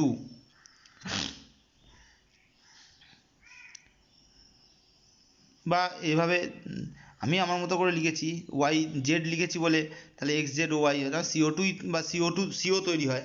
যখন যখন দেখবো আমরা অন্যরকম বিক্রিয়া লিখতে পারি। বিজারক দ্রব্য হিসাবে কোক চূর্ণ ব্যবহার করছি, এরকম এক্সাম্পল আমাদের কাছে হাজার হাজার আছে।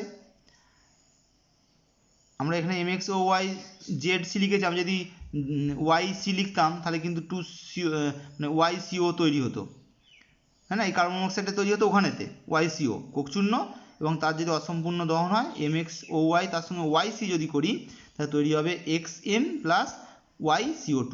এই কার্বন মনোক্সাইড অসম্পূর্ণ দহনের ফলে যেটা তৈরি হলো সেটাও কিন্তু আমাদের দেখতে পাচ্ছি আমাদের বিজারক দ্রব্য হিসাবে ব্যবহৃত হয়। এটা বিক্রিয়া লিখি, Fe2O3 এর সঙ্গে কার্বনের বিক্রিয়া করাচ্ছি, গরম উচ্চ উষ্ণতায় গরম করবো, ব্লাস্ট ফার্নেসে, মানে উচ্চ উষ্ণতায় প্রায় 2000 ডিগ্রি সেলসিয়াস উষ্ণতায় তৈরি হবে কি 2Fe প্লাস 3CO।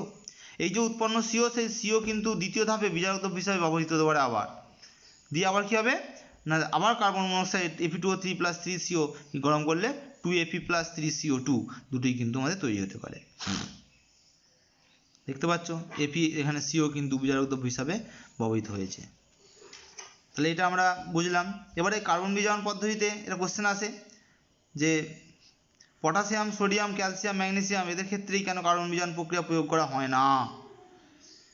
এদের ক্ষেত্রে প্রয়োগ না করার অনেকগুলি কারণ আছে। যেমন এই ধাতুগুলি তৈরি রাসায়নিক শ্রেণীর যেহেতু উপরের দিকে, তাই এটা উচ্চ ধনাত্মক ধাতু। এই ধনাত্মক ধাতুগুলি অক্সিজেনের প্রতি তীব্র আসক্তি, এই আসক্তি থাকার জন্য এরা অক্সাইড, এদের যে অক্সাইড বা ক্লোরাইড, তারা খুব ক্লোরাইডের প্রতিও খুব আসক্তি, তাই অক্সাইড বা ক্লোরাইডগুলো খুব সুস্থিত যৌগ। তাই উত্তপ্ত অবস্থায় কার্বন দ্বারা এই ধাতব অক্সাইডগুলিকে বিজারিত করে ধাতুতে রূপান্তরিত করা যায় না। যদিও ম্যাগনেসিয়াম অক্সাইড থেকে কিন্তু ব্যতিক্রম হিসাবে বলতে পারি, ম্যাগনেসিয়াম অক্সাইডকে কিন্তু অক্সিজেন কার্বন দিয়ে বিজারিত করলে ম্যাগনেসিয়াম পাই। উচ্চ তাপমাত্রায় অক্সাইডগুলি কার্বন দ্বারা বিজারণ করা সম্ভব হয় কোনো কোনো ক্ষেত্রে, সেক্ষেত্রে উৎপন্ন ধাতু কার্বনের সঙ্গে বিক্রিয়া করে ধাতব কার্বাইড তৈরি করে ফেলে। ওই জন্য আমরা কিন্তু এক্ষেত্রে কার্বন বিজারণ প্রক্রিয়া প্রয়োগ করতে পারি না। দুটো কারণে করলাম না, একটা হচ্ছে তীব্র তড়িৎ ধনাত্মক বলে। আচ্ছা, এবারে আমরা আসছি সেকেন্ড পদ্ধতি, গোল্ডস্মিথের থার্মিট পদ্ধতি। FeCr আর Mg, FeCr/Mn মানে আয়রন, ক্রোমিয়াম আর ম্যাঙ্গানিজ, Mg, এই Mn বারবার বলবো না। FeCr/Mn মানে আয়রন, ক্রোমিয়াম, ম্যাঙ্গানিজ, অ্যালুমিনিয়াম দ্বারা বিজারিত হয়ে ধাতু নিষ্কাশন করি, অ্যালুমিনিয়াম দ্বারা বিজারণ করে। এই পদ্ধতির নাম হচ্ছে গোল্ডস্মিথের থার্মিট পদ্ধতি। এর একটা শর্ত হচ্ছে কি, আমরা জানি উচ্চ উষ্ণতায় অক্সিজেনের প্রতি অ্যালুমিনিয়ামের তীব্র আসক্তির জন্য, খুব তীব্র আসক্তি, তাহলে কি হচ্ছে বিভিন্ন ধাতব কিছু অক্সাইড যেমন লোহা, ক্রোমিয়াম, ম্যাঙ্গানিজের অক্সাইডগুলিকে অ্যালুমিনিয়াম দ্বারা উচ্চ উষ্ণতায় যদি আমরা উত্তপ্ত করি, তাহলে অক্সাইডগুলি অ্যালুমিনিয়াম দ্বারা বিজারিত হয়ে গলিত ধাতুতে রূপান্তরিত হয়। এই পদ্ধতি হচ্ছে গোল্ডস্মিথের থার্মিট পদ্ধতি। এই পদ্ধতিতে অ্যালুমিনিয়ামের সঙ্গে যে বিক্রিয়াটি, ধাতব অক্সাইডের বিক্রিয়াটি তাপদায়ী বিক্রিয়া, তাই এই বিক্রিয়া যে তাপ উষ্ণতাটা উৎপন্ন হয়, তাপদায়ী হয়, এই বিক্রিয়া প্রায় 2000 ডিগ্রি সেলসিয়াস তাপমাত্রা তৈরি হয়। তা উচ্চ উষ্ণতায় আমরা জানি কি অ্যালুমিনিয়ামের প্রতি অক্সিজেনের তীব্র আসক্তি, এটা হচ্ছে মেন কজ। এই থিওরিটার উপরই, এই কথাটার উপরে নির্ভর করেই কিন্তু আমরা মেনলি শুরু করলাম কিভাবে এই পদ্ধতি, কথাটার উপর নির্ভর করেই কিন্তু ধাতুটা নিষ্কাশন করি আমরা এই পদ্ধতিতে। যেমন ধরো ক্রোমিয়ামের একটা অক্সাইড আছে, অ্যালুমিনিয়াম দিয়ে গরম করছি উচ্চ উষ্ণতায়, তা তাহলে দেখো Cr2O3 2Al দিয়ে গরম করলে 2Cr প্লাস Al2O3 Al2O3 হয়ে গেল অ্যালুমিনিয়াম অক্সাইড উচ্চ উষ্ণতায় স্থায়ী। ক্রোমিয়াম পেলাম, ক্রোমিয়ামকে আমরা সেপারেট করে নিলাম। প্রচুর তাপ তৈরি হয়, বিক্রিয়কালীন উচ্চ উষ্ণতা প্রায় 2000 বা তার বেশি উষ্ণতা হয়ে যায়। এই অবস্থায় যে ধাতুটা তৈরি হয় সেটা গলিত অবস্থাকে তাকে নিচের দিক দিয়ে বের করে নেওয়া হয়। আবার ধরো আমার কাছে আছে Fe2O3, তার সঙ্গে যদি অ্যালুমিনিয়াম দিই 2Al, তাকে যদি হিট করি তাহলে তৈরি হবে 2Fe প্লাস Al2O3। আবার আমার কাছে ম্যাঙ্গানিজও থাকতে পারে, Mn3O4, ব্যালেন্সটা একটু মনে রাখবে, আমি ভুলে গেছি। Mn3O4, তাতে অ্যালুমিনিয়াম দিলাম, তৈরি হবে Mn প্লাস Al2O3। এটা তো আমার তৈরি হবে, হ্যাঁ ব্যালেন্সে দেখছি 8Al লাগে, আর তৈরি হয় 3Mn, না 9Mn হবে, এটা ভুল হচ্ছে আমার। 3Mn প্লাস 2Al2O3, তাহলে তো ব্যালেন্স হচ্ছে না, আবার অক্সিজেনে ব্যালেন্স হচ্ছে না। তাহলে আমার এটা ব্যালেন্সটা হচ্ছে কি হবে, হ্যাঁ এটা করে 3Mn3O4 প্লাস 8Al দিয়ে 9Mn প্লাস 4Al2O3 এটা যদি আমরা করি তাহলে কিন্তু দেখো ব্যালেন্সটা হ্যাঁ হয়ে গেছে। তাহলে এই পদ্ধতিতে গলিত যে আয়রন পেলাম আগের পদ্ধতিটাতে, এটা আমার বিশাল কাজে লাগে। আমরা আয়রন যে ধাতুটা পেয়েছি সে ধাতু জোড়া দেওয়ার কাজে লাগে, রেল লাইন বা রেলের ফাটল জোড়া দেওয়ার কাছে ব্যবহার করা হয়। থার্মিট ওয়েল্ডিং বলি আমরা। থার্মিট ওয়েল্ডিংটা কি, এটা কোশ্চেন আসে যে রেল লাইনের বা যন্ত্রের ফাটল জোড়া লাগানোর জন্য আমাদের কিন্তু থার্মিট মিশ্রণ ব্যবহার করা হয়, থার্মিট ওয়েল্ডিং। 3 ভাগ Fe2O3, 1 ভাগ অ্যালুমিনিয়ামের মিশ্রণ হচ্ছে থার্মিট মিশ্রণ। তার সঙ্গে সেটাকে আমরা একটা সিলিকা নির্মিত তাপসহ মুচি, মানে সিলিকা নিয়ে তৈরি হবে, তাতে প্রচুর উষ্ণতা সহ্য করতে পারে এমন একটা মুচি, মানে একটা ওই পাত্র মতো নেবো। তার মধ্যে একটু ম্যাগনেসিয়াম গুঁড়ো, বেরিয়াম পারঅক্সাইড প্রভৃতি দিয়ে আমরা গরম করে দেবো, দিয়ে ম্যাগনেসিয়াম ধাতু, ম্যাগনেসিয়ামের ফিতে দিয়ে আগুন লাগিয়ে দেবো। দেখো এটা ছবিটা দেখো, ধরো এটা লোহার রেল লাইনের পাত, সেটা ফেটে গেছে, সেটা আমাকে জোড়া লাগাতে হবে। এখানে একটা মুচি নিলাম, সিলিকা নির্মিত মুচি, সেই মুচির ভিতরেতে আমরা কী কী দিয়ে দিচ্ছি না 3 ভাগ Fe2O3 আর 1 ভাগ অ্যালুমিনিয়ামের মিশ্রণ, থার্মিট মিশ্রণ। তার সঙ্গে আমি অল্প অল্প করে দিচ্ছি কি ম্যাগনেসিয়াম গুঁড়ো আর বেরিয়াম পারঅক্সাইড, BaO2, আগুন লাগার জন্য। এবারে এর উপরে এর সঙ্গে আমরা কি করবো, এর উপরেতে একটা এর সঙ্গে তৈরি একটা ম্যাগনেসিয়ামের ফিতা দিয়ে আগুন লাগিয়ে দেবো। তাহলে আস্তে আস্তে গরম হতে আরম্ভ করবে, উষ্ণতা হতে হতে হতে প্রায় 2000 ডিগ্রি সেলসিয়াস উষ্ণতা হবে। এবং ওই উষ্ণতায় এই মাঝের বিক্রিয়াটি ঘটবে, মাঝের যে বিক্রিয়াটি লিখেছি দেখো, Fe বিক্রিয়াটা তৈরি হয়েছে, এপিটা তৈরি হবে এবং এপিটা গলিত উচ্চ উষ্ণতায়, প্রায় 2000 ডিগ্রি তার বেশি উষ্ণতাতে এপিটা গলিত অবস্থা হবে। এবং গলিত অবস্থায় এসে সে কী করবে, ওই যে মাঝের ফাঁকটা আছে সেটা সব নিঃশ্বাস মাঝেতে ঢুকে যাবে। এখন অত উচ্চ উষ্ণতায় আর কি হতে পারে, অত উচ্চ উষ্ণতায় ওই যে আগুনটা লাগিয়েছি ওর ফলে কি হচ্ছে, উষ্ণতা তো অনেক বেশি হয়েছে, তাহলে এই লোহার যে পাতগুলো আছে না, পাতগুলো পর্যন্ত গলে যাবে, দিয়ে একসঙ্গে একটা গলিত মিশ্রণ তৈরি হবে। এই যে এপিটা তৈরি হয়েছে, এপিটা ওখানটাতে গলে ভর্তি হয়ে গেল, দিয়ে ওর সঙ্গে কি হচ্ছে, এই যে ধাতুগুলো আছে এই ধাতুগুলোও কিন্তু গলে যাবে, দুদিকে ধাতু কিন্তু গলে যাবে, দিয়ে একটা গলিত মিশ্রণ তৈরি হবে। এবারে গলিত মিশ্রণ তৈরি হওয়ার পর ওখানটাকে আমরা উপরে মুচিটাকে বাদ দিয়ে দেবো, মুচিটাকে বাদ দেওয়ার পর বাদ দিয়ে দিলাম, বাদ দিয়ে সেটাকে এবারে ঠান্ডা হতে দিলাম, ঠান্ডা হয়ে গেল, ঠান্ডা হয়ে গেলে সেটাকে এবারে পালিশ করে সমান করে দেবো, বোঝাই যাবে না যে ওই জায়গাটা আগে কোনোদিন ফাটা ছিল। তাহলে এইটা একটা আমাদের গোল্ডস্মিথের থার্মিট পদ্ধতি। কোশ্চেন আছে থার্মিট পদ্ধতি কি, থার্মিট পদ্ধতির নীতিটি লেখো, থার্মিট মিক্সচার কি, থার্মিট মিক্সচারের একটি ব্যবহার লেখো, খুব ইম্পর্টেন্ট। এখানে অ্যালুমিনিয়াম হচ্ছে বিজারক দ্রব্য, অ্যালুমিনিয়াম যে বিজারক দ্রব্য সেটা Al2O3 তৈরি হচ্ছে, সেটা কিন্তু আমাদের মেন কাজ না, আমাদের মেন কাজ হচ্ছে Fe যেটা তৈরি হলো সেটা গলিত অবস্থায় থাকলো, সেটাকে আমরা তলা দিয়ে সংগ্রহ করে নেব। এটাই হচ্ছে আমাদের মেন টপিকস, মেন পার্ট। সেই মেন পার্টটা থেকেই কিন্তু আমরা Feটাকে সংগ্রহ করি। এখন পর্যন্ত এইগুলো হলো। এবারে আমরা যেটা আসছি সেটা হচ্ছে কার্বন, তো কার্বন বিজারণ হয়েছে, আর হ্যাঁ কার্বন তো হয়ে গেছে, অ্যালুমিনিয়ামের গোল্ডস্মিথ। এবারে আসছি আমরা শতবিজারণ প্রক্রিয়া। শতবিজারণ প্রক্রিয়া কি করি, শতবিজারণ প্রক্রিয়া সাধারণত কপার ধাতুকে নিষ্কাশন করা হয়।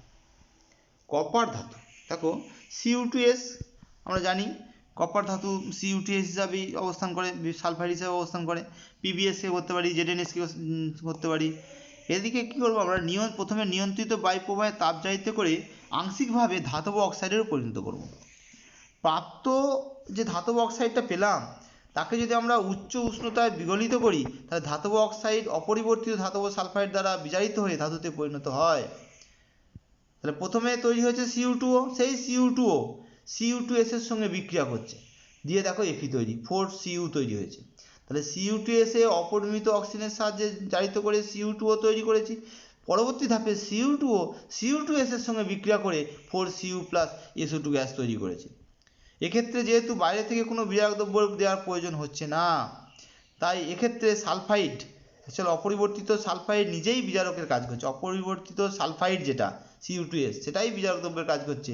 এই জন্য এই পদ্ধতির নাম হচ্ছে শত বিজারণ বিক্রিয়া। এক্ষেত্রে বাইরে থেকে কোনো রকমের আকরিক প্রয়োগ করতে হচ্ছে, বাইরে থেকে কোনো বিজারক দ্রব্য প্রয়োগ করতে হচ্ছে না। এটা হচ্ছে আমাদের এখন পর্যন্ত শত বিজারণটা গেল। এবারে আমরা আসবো তড়িৎ বিশ্লেষণ প্রক্রিয়া। এখন তড়িৎ বিশ্লেষণ প্রক্রিয়ায় কাদেরকে আমরা নিষ্কাশন করব? তড়িৎ বিশ্লেষণ প্রক্রিয়ায় খুব সক্রিয় ধাতু, ওই সক্রিয়তা শ্রেণীর উপরের দিকে অবস্থিত ধাতু, যেমন কে কে ছিল আমাদের? Potassium, calcium, sodium, magnesium, aluminium. এছাড়াও আরও অনেক সক্রিয় ধাতু আছে। সব সক্রিয় ধাতুকেই কিন্তু আমরা এই পদ্ধতিতে নিষ্কাশন করব। এই ধাতুগুলিকে তাদের ক্লোরাইড বা অক্সাইড লবণ থেকে ধাতুগুলিকে তড়িৎ বিশ্লেষণ প্রক্রিয়া পৃথক করব। সক্রিয়তা শ্রেণীর উপরে যারা থাকবে তাদেরকে আমরা তড়িৎ বিশ্লেষণ প্রক্রিয়ায় নিষ্কাশন করব। যে কোনো একটা ধাতু ধরো Mx+ হিসাবে আছে, সে X+ সংখ্যক ইলেকট্রন গ্রহণ করবে, দিয়ে কি করবে? M ধাতু তৈরি করবে। X+ ইলেকট্রন গ্রহণ করবে, X ইলেকট্রন আর কি, দিয়ে M ধাতু। এটা তাহলে একটা বিজারণ বিক্রিয়া। আমরা জানি বিজারণ বিক্রিয়া কোথায় ঘটে? ক্যাথোডে ঘটে। তাহলে ক্যাথোডে সবসময় ধাতু উৎপন্ন হয়। তড়িৎ বিশ্লেষণ প্রক্রিয়ায় যখন ধাতু নিষ্কাশন করা হয়, ক্যাথোডে সর্বদা ধাতুটা জমা হয়। মনে থাকবে, ধাতু সবসময় ক্যাথোডে জমা হবে, অ্যানোডে বিভিন্ন গ্যাস জমা হবে এবং সেটা বেরিয়ে চলে যাবে। এখন আমরা যে কোনো একটা পদ্ধতি এখানে আলোচনা করব। ধরো সোডিয়ামকে আমরা এই পদ্ধতিতে নিষ্কাশন করছি। সোডিয়ামকে যদি আমরা আয়রন ক্যাথোড আর গ্রাফাইট অ্যানোড, আয়রন ক্যাথোড এবং গ্রাফাইট অ্যানোড ব্যবহার করে গলিত NaCl এর মধ্য দিয়ে তড়িৎ পাঠাই, তাহলে সোডিয়াম ধাতু কিন্তু আমরা ক্যাথোডে গ্রহণ করতে পারবো, সংগ্রহ করতে পারবো। NaCl ভেঙে Na+Cl- তৈরি হলো গলিত অবস্থায়। এই যে Na+টা রইল, সে কিন্তু ইলেকট্রন গ্রহণ করে Na ধাতু তৈরি করলো। এটা কোথায় হবে? নিশ্চয়ই এটা ক্যাথোডে হবে, কারণ ইলেকট্রন গ্রহণ বিজারণ বিক্রিয়া ক্যাথোডেই হয়। তাহলে ক্যাথোডটা কী হিসাবে ব্যবহার করছি? না, ক্যাথোডটাকে আমরা আয়রন ক্যাথোড নিয়েছি। আর অ্যানোডে আমরা কি করেছি? অ্যানোডে আমরা Cl- যাবে, সেটা আমরা লেখার দরকার নেই। Cl- সে ইলেকট্রন ত্যাগ করে Cl তৈরি করবে, দুটো Cl যুক্ত হয়ে গিয়ে Cl2 অ্যানোডে বেরিয়ে চলে। অ্যানোডে কিন্তু গ্রাফাইট নেবো, কারণ Cl2 কিন্তু গ্রাফাইট অন্য কোনো তড়িৎদ্বারকে ক্ষতিগ্রস্ত করতে পারে, আক্রান্ত করতে পারে। ওই জন্য আমরা গ্রাফাইট নিচ্ছি, পুরো নিষ্ক্রিয় একটি তড়িৎদ্বার। এটা হচ্ছে আমাদের তড়িৎ বিশ্লেষণ প্রক্রিয়ায় ধাতুর নিষ্কাশন। এখন কি করতে হবে? এইখান পর্যন্ত গেল নিষ্কাশন। এবারে কি করতে হবে? পরিশোধন। আমরা কপার ধাতুর পরিশোধন এই প্রক্রিয়া কিভাবে করতে হয় সেটা আগে দেখে এসেছি। এখন এই যে কপার ধাতু পরিশোধন করেছি, সেখানে আমরা যে প্রথমে যে নিষ্কাশন করেছি ধাতুগুলিকে বিভিন্ন প্রক্রিয়ায়, সেই নিষ্কাশিত ধাতুটি প্রায় 90% শুদ্ধ, 95%, 98%, 99% পর্যন্ত বিশুদ্ধ। আমার প্রয়োজন 99.99% বিশুদ্ধ কোনো একটা ধাতু। আর সেটা বের করতে গেলে আমরা কি করে বের করব? 99.99% বিশুদ্ধ ধাতু নিষ্কাশন করার জন্য আমাকে অন্যান্য পদ্ধতি অবলম্বন করতে হবে। কি পদ্ধতি অবলম্বন করতে হবে আরও বিশুদ্ধ করার জন্য? সেটা হচ্ছে পরিশোধন। আমরা কিছু যেমন লোহা, এই তামাকে আমরা পরিশোধন প্রক্রিয়া, তড়িৎ পরিশোধন প্রক্রিয়ায়, তাছাড়া অনেক পরিশোধন আছে, জোন পরিশোধন, ভ্যান আর্কেল প্রসেস বা মন প্রসেস, মানে বাষ্পীয় দশায় পরিশোধন। নিকেলকে করি আমরা মন পদ্ধতিতে পরিশোধন। তারপরে ধরো জার্কোনিয়াম, হাফনিয়াম, এদেরকে করি আমরা ভ্যান আর্কেল প্রক্রিয়ায়। তারপরে যাদেরকে খুব বিশুদ্ধ অবস্থায় পেতে হবে তাদেরকে জোন রিফাইনিং করি আমরা। এরকম বিভিন্ন প্রক্রিয়ায় কিন্তু আমরা পরিশোধন করতে পারি ধাতুকে। আমরা ক্লাস 12-এ গিয়ে এইগুলো সম্বন্ধে আরও ডিটেলে আলোচনা করব। এখন আমরা ধাতুর ক্ষয় পড়ব। একটা ধাতু এতক্ষণ পর্যন্ত নিষ্কাশন করলাম, ধাতুকে বাঁচিয়ে রাখতে হবে, তো সেই ধাতুর নিষ্কাশনটা দেখব, বাঁচানোটা দেখব। আমরা দেখেছি বিভিন্ন ধাতু আছে যে ধাতুগুলি কিছুদিন থাকার পর তারা পরিবেশে কিন্তু নানা উপায়ে ক্ষয় হতে আরম্ভ করে। যেমন আমি লোহার কথাই যদি বলি, লোহার উপরে একটা কয়েকদিন যদি আর্দ্র বাতাসে লোহাকে রেখে দেওয়া হয়, তাহলে লোহার উপরে একটি লালচে বাদামি বর্ণের মরচে পড়ে। এই যে লালচে বাদামি বর্ণের আস্তরণ বা মরচে পড়ে, তার কিন্তু এখন পর্যন্ত সুনির্দিষ্ট রাসায়নিক সংযুক্তি কিন্তু আমাদের কাছে নাই। এর প্রধান উপাদান হচ্ছে শোধক ফেরিক অক্সাইড। এখন Fe2O3.XH2O। এই শোধক ফেরিক অক্সাইডের সঙ্গে যে জলের অণু সংকেত কিন্তু আমরা এখনও ঠিকঠাক জানতে পারিনি। মরচে পড়ায় লোহাটি তার গুণাগুণ হারায়। আর্থিক দিক থেকে আমরা ক্ষতি করি, বাসনপত্র ক্ষয়ে যেতে পারে। তারপরে নির্মাণ কার্য, পরিবহন, কৃষিকার্য, সাময়িক প্রভৃতি ক্ষেত্রে আমাদের কিন্তু ব্যাপকভাবে লোহার ব্যবহার আছে, এবং প্রতি ক্ষেত্রেই কিন্তু লোহায় মরচে পড়লে প্রতি ক্ষেত্রেই আমাদের কিন্তু লোহার সেই যন্ত্রপাতিটি আস্তে আস্তে অকেজো হয়ে পড়ে। যত অকেজো হয়ে পড়বে তার ফলে আমরা কিন্তু বিভিন্ন রকমের ক্ষতির সম্মুখীন হব।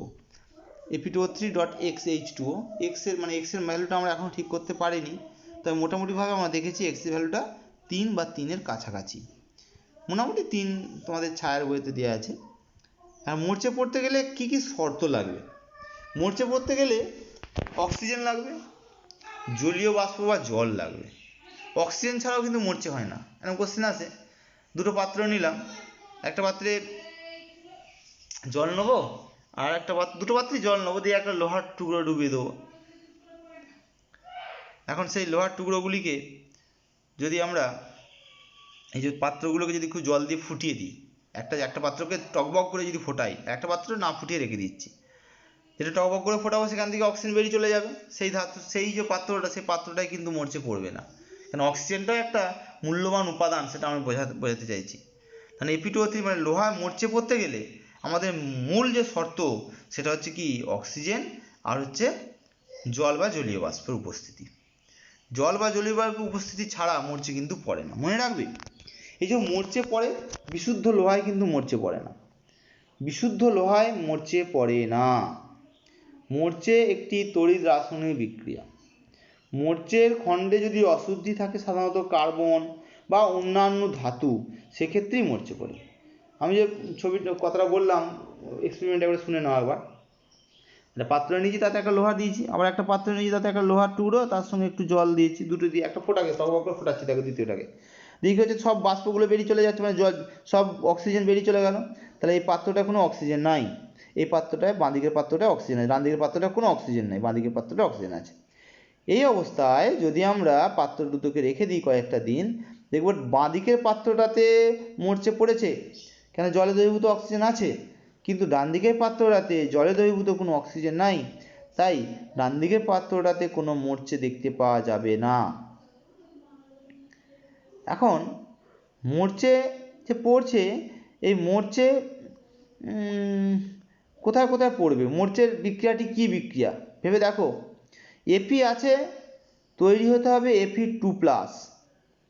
Fe2+ মানে ইলেকট্রন ত্যাগ করবে, ইলেকট্রন ত্যাগ মানে জারণ হবে, জারণ মানে কোথায় হয়? ক্যাথোডে না অ্যানোডে? অ্যানোডে হয়। তার মানে এটা একটা তড়িৎ রাসায়নিক বিক্রিয়া।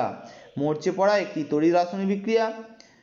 আয়রন খণ্ডে যেখানে বিভিন্ন অশুদ্ধি উপস্থিত থাকে, সেই অশুদ্ধিতে যেখানে পৃষ্ঠতল খাঁজযুক্ত, অসমাকৃতিযুক্ত, সেই কোনো একটা খণ্ডে খুব তাড়াতাড়ি মরচে পড়বে। প্রথম দুটো অংশ আমরা পাবো তাহলে মরচে পড়তে গেলে, তো যেহেতু তড়িৎ রাসায়নিক বিক্রিয়া, একটি ক্যাথোড অঞ্চল, একটি অ্যানোড অঞ্চল। তাহলে এখানটা ধরো অ্যানোড অঞ্চল, যেখানে Fe ইলেকট্রন ত্যাগ করে Fe2+ তৈরি করছে। ঠিক একইভাবে যেহেতু অ্যানোড অঞ্চল পেয়েছি, তাই ক্যাথোড অঞ্চলও পাবো। সেই ক্যাথোড অঞ্চলে কী বিক্রিয়াটি ঘটবে সেটা আমাকে জানতে হবে। ক্যাথোড অঞ্চলে কী হবে না, অ্যানোড অঞ্চলে যে ইলেকট্রনগুলো ত্যাগ করলো এফি, সেই এফি ইলেকট্রনগুলো লোহার মধ্য দিয়ে অ্যানোড অঞ্চল থেকে ক্যাথোড অঞ্চলে চলে গেল। এই ক্যাথোড অঞ্চলে ইলেকট্রনটা যেখানে সেখানে নিশ্চয়ই জলীয় বাষ্প আছে, অক্সিজেনও আছে, এই জলীয় বাষ্প এবং অক্সিজেন সবার সঙ্গে বিক্রিয়া করছে। এই অক্সিজেনকে বিজারিত করে জলে রূপান্তরিত করছে, ওই ইলেকট্রনগুলি অক্সিজেনকে বিজারিত করে জলে রূপান্তরিত করছে। বিজারণ বিক্রিয়াটি এইচ প্লাসের আয়নের উপস্থিতিতে ঘটে। এইচ প্লাসটা আবার কোথা থেকে পাবো? এইচ প্লাসটা আবার কোথা থেকে পাবো না, এইচ প্লাসটা ওই যে কার্বন ডাইঅক্সাইড পরিবেশে আছে, জলে দ্রবীভূত কার্বন ডাইঅক্সাইড আর জলের বিক্রিয়ায় যে H2CO3 তৈরি আছে, H2CO3 থেকে এইচ প্লাসটা পাবো। সেই ওখানে গেলাম, ওখানে ইলেকট্রন নিলাম, ইলেকট্রনটা গেল, দেখো অক্সিজেন গেল, সেই অক্সিজেনকে ইলেকট্রন দিচ্ছে। এইচ প্লাসটা নিলাম কোথা থেকে, তাহলে বুঝলে H2CO3 তৈরি করলো কার্বন ডাইঅক্সাইড আর জল মিলিয়ে, সেটা থেকে এইচ প্লাস পেলো, দিয়ে ওইখানেতে কিন্তু আমার দেখো জল তৈরি হয়ে গেল, বিজারিত হয়ে গেল। তাহলে এখানে জারণ বিজারণ বিক্রিয়া ঘটছে দেখতেই পাচ্ছি আমরা। তাহলে ক্যাথোড বিক্রিয়া কি অ্যানোড বিক্রিয়া কি আলাদা আলাদা করে লিখলাম। সামগ্রিকভাবে যে আমাদের Fe2+ তৈরি হয়েছে, সেই Fe2+ আবার অক্সিজেনের সঙ্গে বিক্রিয়া করবে, দিয়ে Fe2O3 তৈরি করবে, জারিত হয়ে গেল। এই Fe2O3 জলের সঙ্গে যুক্ত হয়ে গিয়ে Fe2O3.X H2 তৈরি করবে, দিয়ে মরচে ফেললো। মরচে পড়ার বিক্রিয়াগুলি একটু পড়বে। মরচে পড়ার ক্যাথোড কি অ্যানোড কি, মরচে কী ধরনের বিক্রিয়া, এগুলি আমাদের খুব ইম্পর্টেন্ট। মরচে কী ধরনের বিক্রিয়া, মরচের ক্যাথোড বিক্রিয়া, মরচে অ্যানোড বিক্রিয়া, এইগুলোই। আর মরচের মধ্যে মরচে পড়ার মেন যে শর্ত, এখানটা থেকে কিন্তু এই কোশ্চেনগুলোই খুব ইম্পর্টেন্ট। এখন মরচে ত্বরান্বিত হবে কিভাবে, মরচে পড়ার হার, মরচে এটা একটা স্লো বিক্রিয়া, মনে থাকবে, খুব ধীর গতি সম্পূর্ণ বিক্রিয়া, অনেক সময় লাগে বিক্রিয়া করতে, বললেই হয়ে গেল না, বিক্রিয়াটা হতে অন্তত 5 দিন 10 দিন সময় লাগে, মানে স্লো বিক্রিয়া বলি এটাকে আমরা। এখন এই যে বিক্রিয়ার কথাটা বলছি, এই মরচে পড়তে গেলে প্রধান মানে কী কী কারণে মরচেটা 5 দিনের জায়গায় 4 দিনে পড়বে। তাহলে বায়ুতে যদি জলীয় বাষ্পের পরিমাণ বৃদ্ধি পায়, তাহলে লোহদ্রব্যের উপর মরচে পড়ার হার বৃদ্ধি পাবে। যদি উষ্ণতা বাড়িয়ে দিই, মরচে পড়ার হার বৃদ্ধি পাবে। যদি কোনো জায়গায় অম্লবৃষ্টি হয়, সেই অঞ্চলে যে লোহদ্রব্যগুলো থাকবে সেইগুলো আম্লিক অবস্থায় এমনি আছে, ফলে খুব সহজেই কিন্তু ওই ক্যাথোড বিক্রিয়াটা হতে পারবে এবং মরচে পড়া কিন্তু ত্বরান্বিত হবে। আবার জলে যদি কোনো তড়িৎ বিশ্লেষ্য পদার্থ, প্রধানত যদি Cl- মানে NaCl দ্রবীভূত থাকে, তাহলে কিন্তু তার মরচে পড়ার হার ত্বরান্বিত হবে। ওই জন্যই তো সমুদ্রে লোহার পাত্রে তাড়াতাড়ি, সমুদ্রীয় অঞ্চলে লোহার পাত্রে তাড়াতাড়ি মরচে পড়ে, সেখানে Na+ থাকে, Cl- থাকে, Cl- সালফেট, এরা কিন্তু মরচে পড়ার হারকে ত্বরান্বিত করে। এর জন্য আমরা অনেক রকমের ব্যাপার আছে, যেমন মাটির তলা দিয়ে যদি কোনো পাইপ যায়, সেক্ষেত্রেও কিন্তু আমাদের, ধরো আমি এটা বলছি,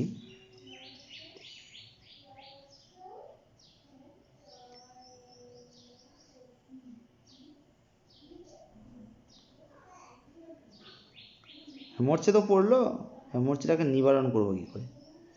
আমি যেটা পাইপ দিয়ে বলছিলাম, যে একটা পাইপ গেছে, পাইপের সঙ্গে তো আমার প্রচুর আধান আছে মাটির মধ্যে, Cl- এসব, কোথায় সমুদ্রের জলে ক্লোরাইড, লবণ, মানে সব কিছুর মধ্যেই কিন্তু যে পাইপগুলো গেছে, আর সমুদ্রের মধ্যে যদি জাহাজ ঘোরে একই ব্যাপার, সেই জাহাজটা লোহা দিয়ে তৈরি হয়, তাদের কিন্তু মরচে পড়ে যায়। হ্যাঁ, মরচেটাকে নিবারণ করবো কী করে? মরচে নিবারণ করতে গেলে আমার তো এফির সঙ্গে যদি আমরা এক কাজ করি, যে মরচেকে, লোহাকে যদি গরম করে তাকে যদি আমি স্টিম চালিয়ে দিই, মরচের প্রতি স্টিম চালিয়ে দেবো, লোহাকে গরম করবো, তার মধ্যে স্টিম চালিয়ে দেবো। স্টিম চালালে কী হবে, মরচের উপরে একটা ফেরোসেফেরিক অক্সাইডের আস্তরণ পড়ে যাবে, তাকে বিক্রিয়াটা লিখেছি Fe2O3 Fe3O4, ফলে কী হচ্ছে, এটা ভেদ করে আর অক্সিজেন লোহার সংস্পর্শে আসবে না, মরচে পড়াও বন্ধ হবে। যদি লোহা দ্রব্যের উপর আলকাতরা, রং, বার্নিশ এইসব করে দিই, তাহলে তো মরচে পড়বে না। লোহার উপরে যদি আমরা গ্যালভানাইজেশন করি, গ্যালভানাইজেশন মানে কি, লোহার সঙ্গে যদি আমরা জিঙ্ক ধাতু, তার যদি আমরা প্রলেপ দিয়ে দিই, জিঙ্ক ধাতুর প্রলেপ দেওয়ার পদ্ধতিকে আমরা বলি তড়িৎ বিশ্লেষণ প্রক্রিয়া, তাকে বলি গ্যালভানাইজেশন। আমরা এখন জিআই, গ্যালভানাইজ আয়রন, জিআই দেখেছি আমরা, যে এখন যে আমাদের গিলগুলো তৈরি হয়, সেগুলো কিন্তু আমাদের ওই সাদা মতো, তার মানে টিন দিয়ে, জিঙ্ক দিয়ে প্রলিপ্ত করা আছে, এটা কিন্তু মরচে পড়বে না। এই মরচে পড়া নিয়ে অনেক কিছু আরও আছে, আমরা পরে দেখব। এবারে আমরা একটা বলছি এটা তো না গ্যালভানাইজেশন হলো, গ্যালভানাইজেশন শুধুমাত্র গ্যালভানাইজেশন কেন, যে কোনো ধাতু প্রলেপ দিতে পারি যে ধাতুটা মানে তড়িৎ এর বেশি সক্রিয় নয়, সেই ধাতুকে দিয়ে আমরা যে কোনো সক্রিয় ধাতুর উপর প্রলেপ দিতে পারি। এখন ধরো মাটির নিচে দিয়ে যে পাইপগুলো গেছে বা সমুদ্রের মধ্যে যে জাহাজ ভাসছে, তারা তো সমস্ত শর্ত পাচ্ছে মরচে পড়ার, তাহলে মরচে পড়ে তো নষ্ট হয়ে যাবে, জাহাজও নষ্ট হয়ে যাবে, মাটির পাইপটাও নষ্ট হয়ে যাবে। পাইপে তেলবাহী যে পাইপগুলো কত দূর থেকে গেছে দেখো না, হলদিয়া পর্যন্ত কোনো গেছে, তাহলে এখানে তো তেল যাচ্ছে, ওখানে তো প্রচুর পরিমাণে লোহা আছে। আমরা কি করব, সেটাকে বন্ধ করার জন্য লোহার সঙ্গে একটা ম্যাগনেসিয়ামের ব্লককে বেঁধে দেবো, মাঝে মাঝে খানিকটা ছাড়া ছাড়া ম্যাগনেসিয়ামের ব্লককে জুড়ে রাখবো। তাহলে লোহা এবং ম্যাগনেসিয়ামের মধ্যে কে তৈলাক্ত শ্রেণীর ওপরের দিকে আছে? ম্যাগনেসিয়াম। তাহলে লোহা অপেক্ষা ম্যাগনেসিয়াম যেহেতু ওপরে আছে, ম্যাগনেসিয়াম ইলেকট্রন আগে ত্যাগ করবে লোহা অপেক্ষা। তা যখনই ইলেকট্রন ত্যাগ করার কথাটা আসবে, লোহা বলবে, ম্যাগনেসিয়াম বলবে এই তোকে হতে হবে না লোহা, আমি হচ্ছি, কেন আমি তৈলাক্ত শ্রেণীর ওপরে, আমার বিজারণ ক্ষমতা বেশি। ওই জন্য ম্যাগনেসিয়াম কী করবে, আগে ইলেকট্রন ত্যাগ করবে, ইলেকট্রন ত্যাগ করে ম্যাগনেসিয়াম 2+ আয়ন তৈরি করবে। এপিকে Fe2+ হতেই দেবে না। এপি যদি Fe2+ না হয়, তাহলে Fe2+ অক্সিজেনের সঙ্গে বিক্রিয়া করে আর জারিত যে জারণ বিক্রিয়াটা হচ্ছিল, সেই জারণ বিক্রিয়াটা হয়ে কিন্তু আর ফেরোসেফেরিক অক্সাইড তৈরি হবে না, তাই মরচেও পড়বে না। তাই বলা হয় লোহার পাইপের সঙ্গে ম্যাগনেসিয়ামের ব্লক বা তেলবাহী জাহাজ, সমুদ্রের যে লোহার জাহাজ, তার মধ্যে ম্যাগনেসিয়ামের ব্লক কেন যোগ করে দেওয়া হয়, এই একই কারণ। যেহেতু ম্যাগনেসিয়াম, দেখো ভালো করে, ম্যাগনেসিয়াম এখানে নিজেই অ্যানোডের কাজ করে ফেলছে, নিজে নিজেই উৎসর্গীকৃত হচ্ছে, তাই বলা হয় একে স্যাক্রিফিশিয়াল অ্যানোড বা উৎসর্গীকৃত অ্যানোড, এই ধরনের অ্যানোডকে। এর ফলে কি হচ্ছে, লোহার পাইপে এই মরচে পড়া বাধাপ্রাপ্ত হলে এইভাবে ম্যাগনেসিয়াম অ্যানোডের বিনিময়ে, মানে নিজের লোহার ক্যাথোডের সংরক্ষণের প্রক্রিয়াকে ক্যাথোডীয় সংরক্ষণ বলে, এইরূপ অ্যানোডকে উৎসর্গীকৃত অ্যানোড বলে।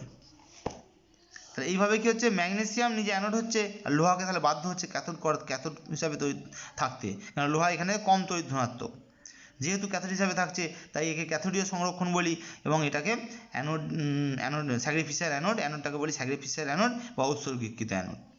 যেমন কুতুব মিনারের কাছে, দিল্লির কুতুব মিনারে একটি লৌহ স্তম্ভ আছে, যেটা প্রায় 1600 বছরেরও বেশি পুরনো।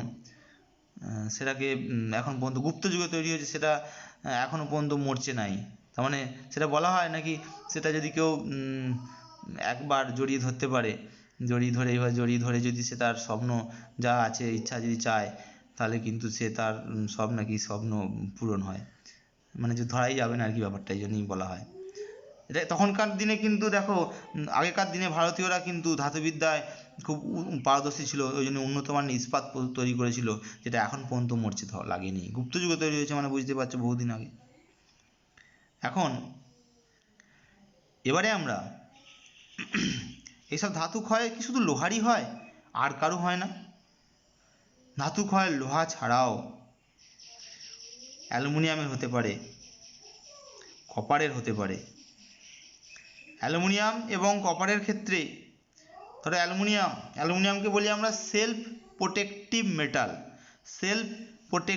মেটাল। যদি আয়রনকে, অ্যালুমিনিয়াম বা অ্যালুমিনিয়ামের নির্মিত দ্রব্যকে আর্দ্র বাতাসে রেখে দিই, তাহলে কি হবে, যে অ্যালুমিনিয়ামটি আমাদের আছে, সে অ্যালুমিনিয়াম কি করবে, সেলফ প্রোটেক্টিভ, মানে এটা অ্যালুমিনিয়াম কি করে জানো, অ্যালুমিনিয়াম কি করবে, অক্সিজেনের সঙ্গে যুক্ত হবে, যে অ্যালুমিনিয়াম অক্সাইডের একটি সূক্ষ্ম অপরিবাহী চটচটে স্তরের সৃষ্টি করবে। সূক্ষ্ম অপরিবাহী চটচটে একটা আস্তরণ সৃষ্টি করবে। এই অভেদ্য Al2O3 ভেদ করে জল এবং জলীয় বাষ্প আর অ্যালুমিনিয়ামকে আক্রমণ করতে পারবে না। তাই অ্যালুমিনিয়ামকে আমরা বলি সেলফ প্রোটেক্টিভ মেটাল। এখন কপার দেখেছো তোমরা, ধাতু, তাছাড়াও কপার নির্মিত বিভিন্ন বস্তু দেখেছো। সেই কপার বা কপার নির্মিত যে কোনো বস্তুকে যদি আমরা খোলা বাতাসে রেখে দিই, তাহলে তার উপরে একটা সবুজ রঙের ছোপ পড়ে। এই সবুজ রঙের ছোপটা হচ্ছে বেসিক কপার কার্বন, এটাকে বলি আমরা প্ল্যাটিনা।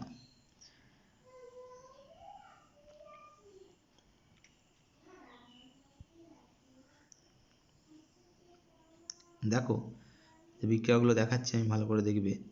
এখানটা একটু বোঝারই একটু বেশি পড়ে নিই আরই। তাহলে কপার ধাতু নিয়েছি আমরা, পরিবেশে জল আছে, পরিবেশে অক্সিজেন আছে, পরিবেশে কার্বন ডাইঅক্সাইড আছে, সব কিছু নিয়ে তৈরি হচ্ছে CO3.CuOH এর হোল 2 সবুজ বর্ণের একটা যৌগ তৈরি হলো। এটাকে বলি আমরা প্ল্যাটিনা। প্ল্যাটিনা মানে যে basic copper carbonate, basic copper কার্বনেটের একটি সবুজ বর্ণের ছোপ পড়ে, এটিকে বলি আমরা প্ল্যাটিনা।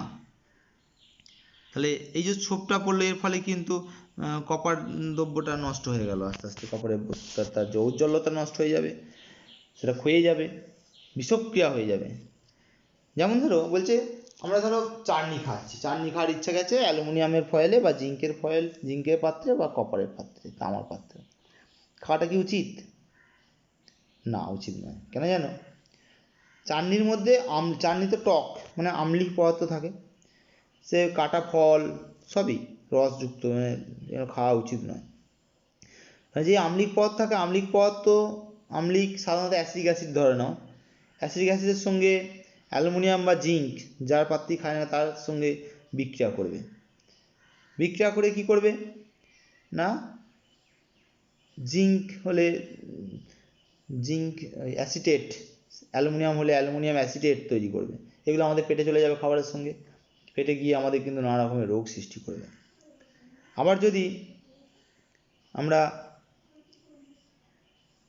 তামার কথা বলি, তামাও কিন্তু, তামা অক্সিজেনের উপস্থিতি জৈব অ্যাসিডের সঙ্গে কপারের বিক্রিয়া হয়, যে দাব্য যৌগ তৈরি করে। এই দাব্য যৌগগুলো আমরা খেলাম, পেটে চলে গেল, পেটে গিয়ে নানা রকমের রোগ, অ্যালজাইমার পর্যন্ত হতে পারে। আমাদের অ্যালুমিনিয়ামের জন্য অ্যালজাইমার রোগ হয়, খুব খতরনাক।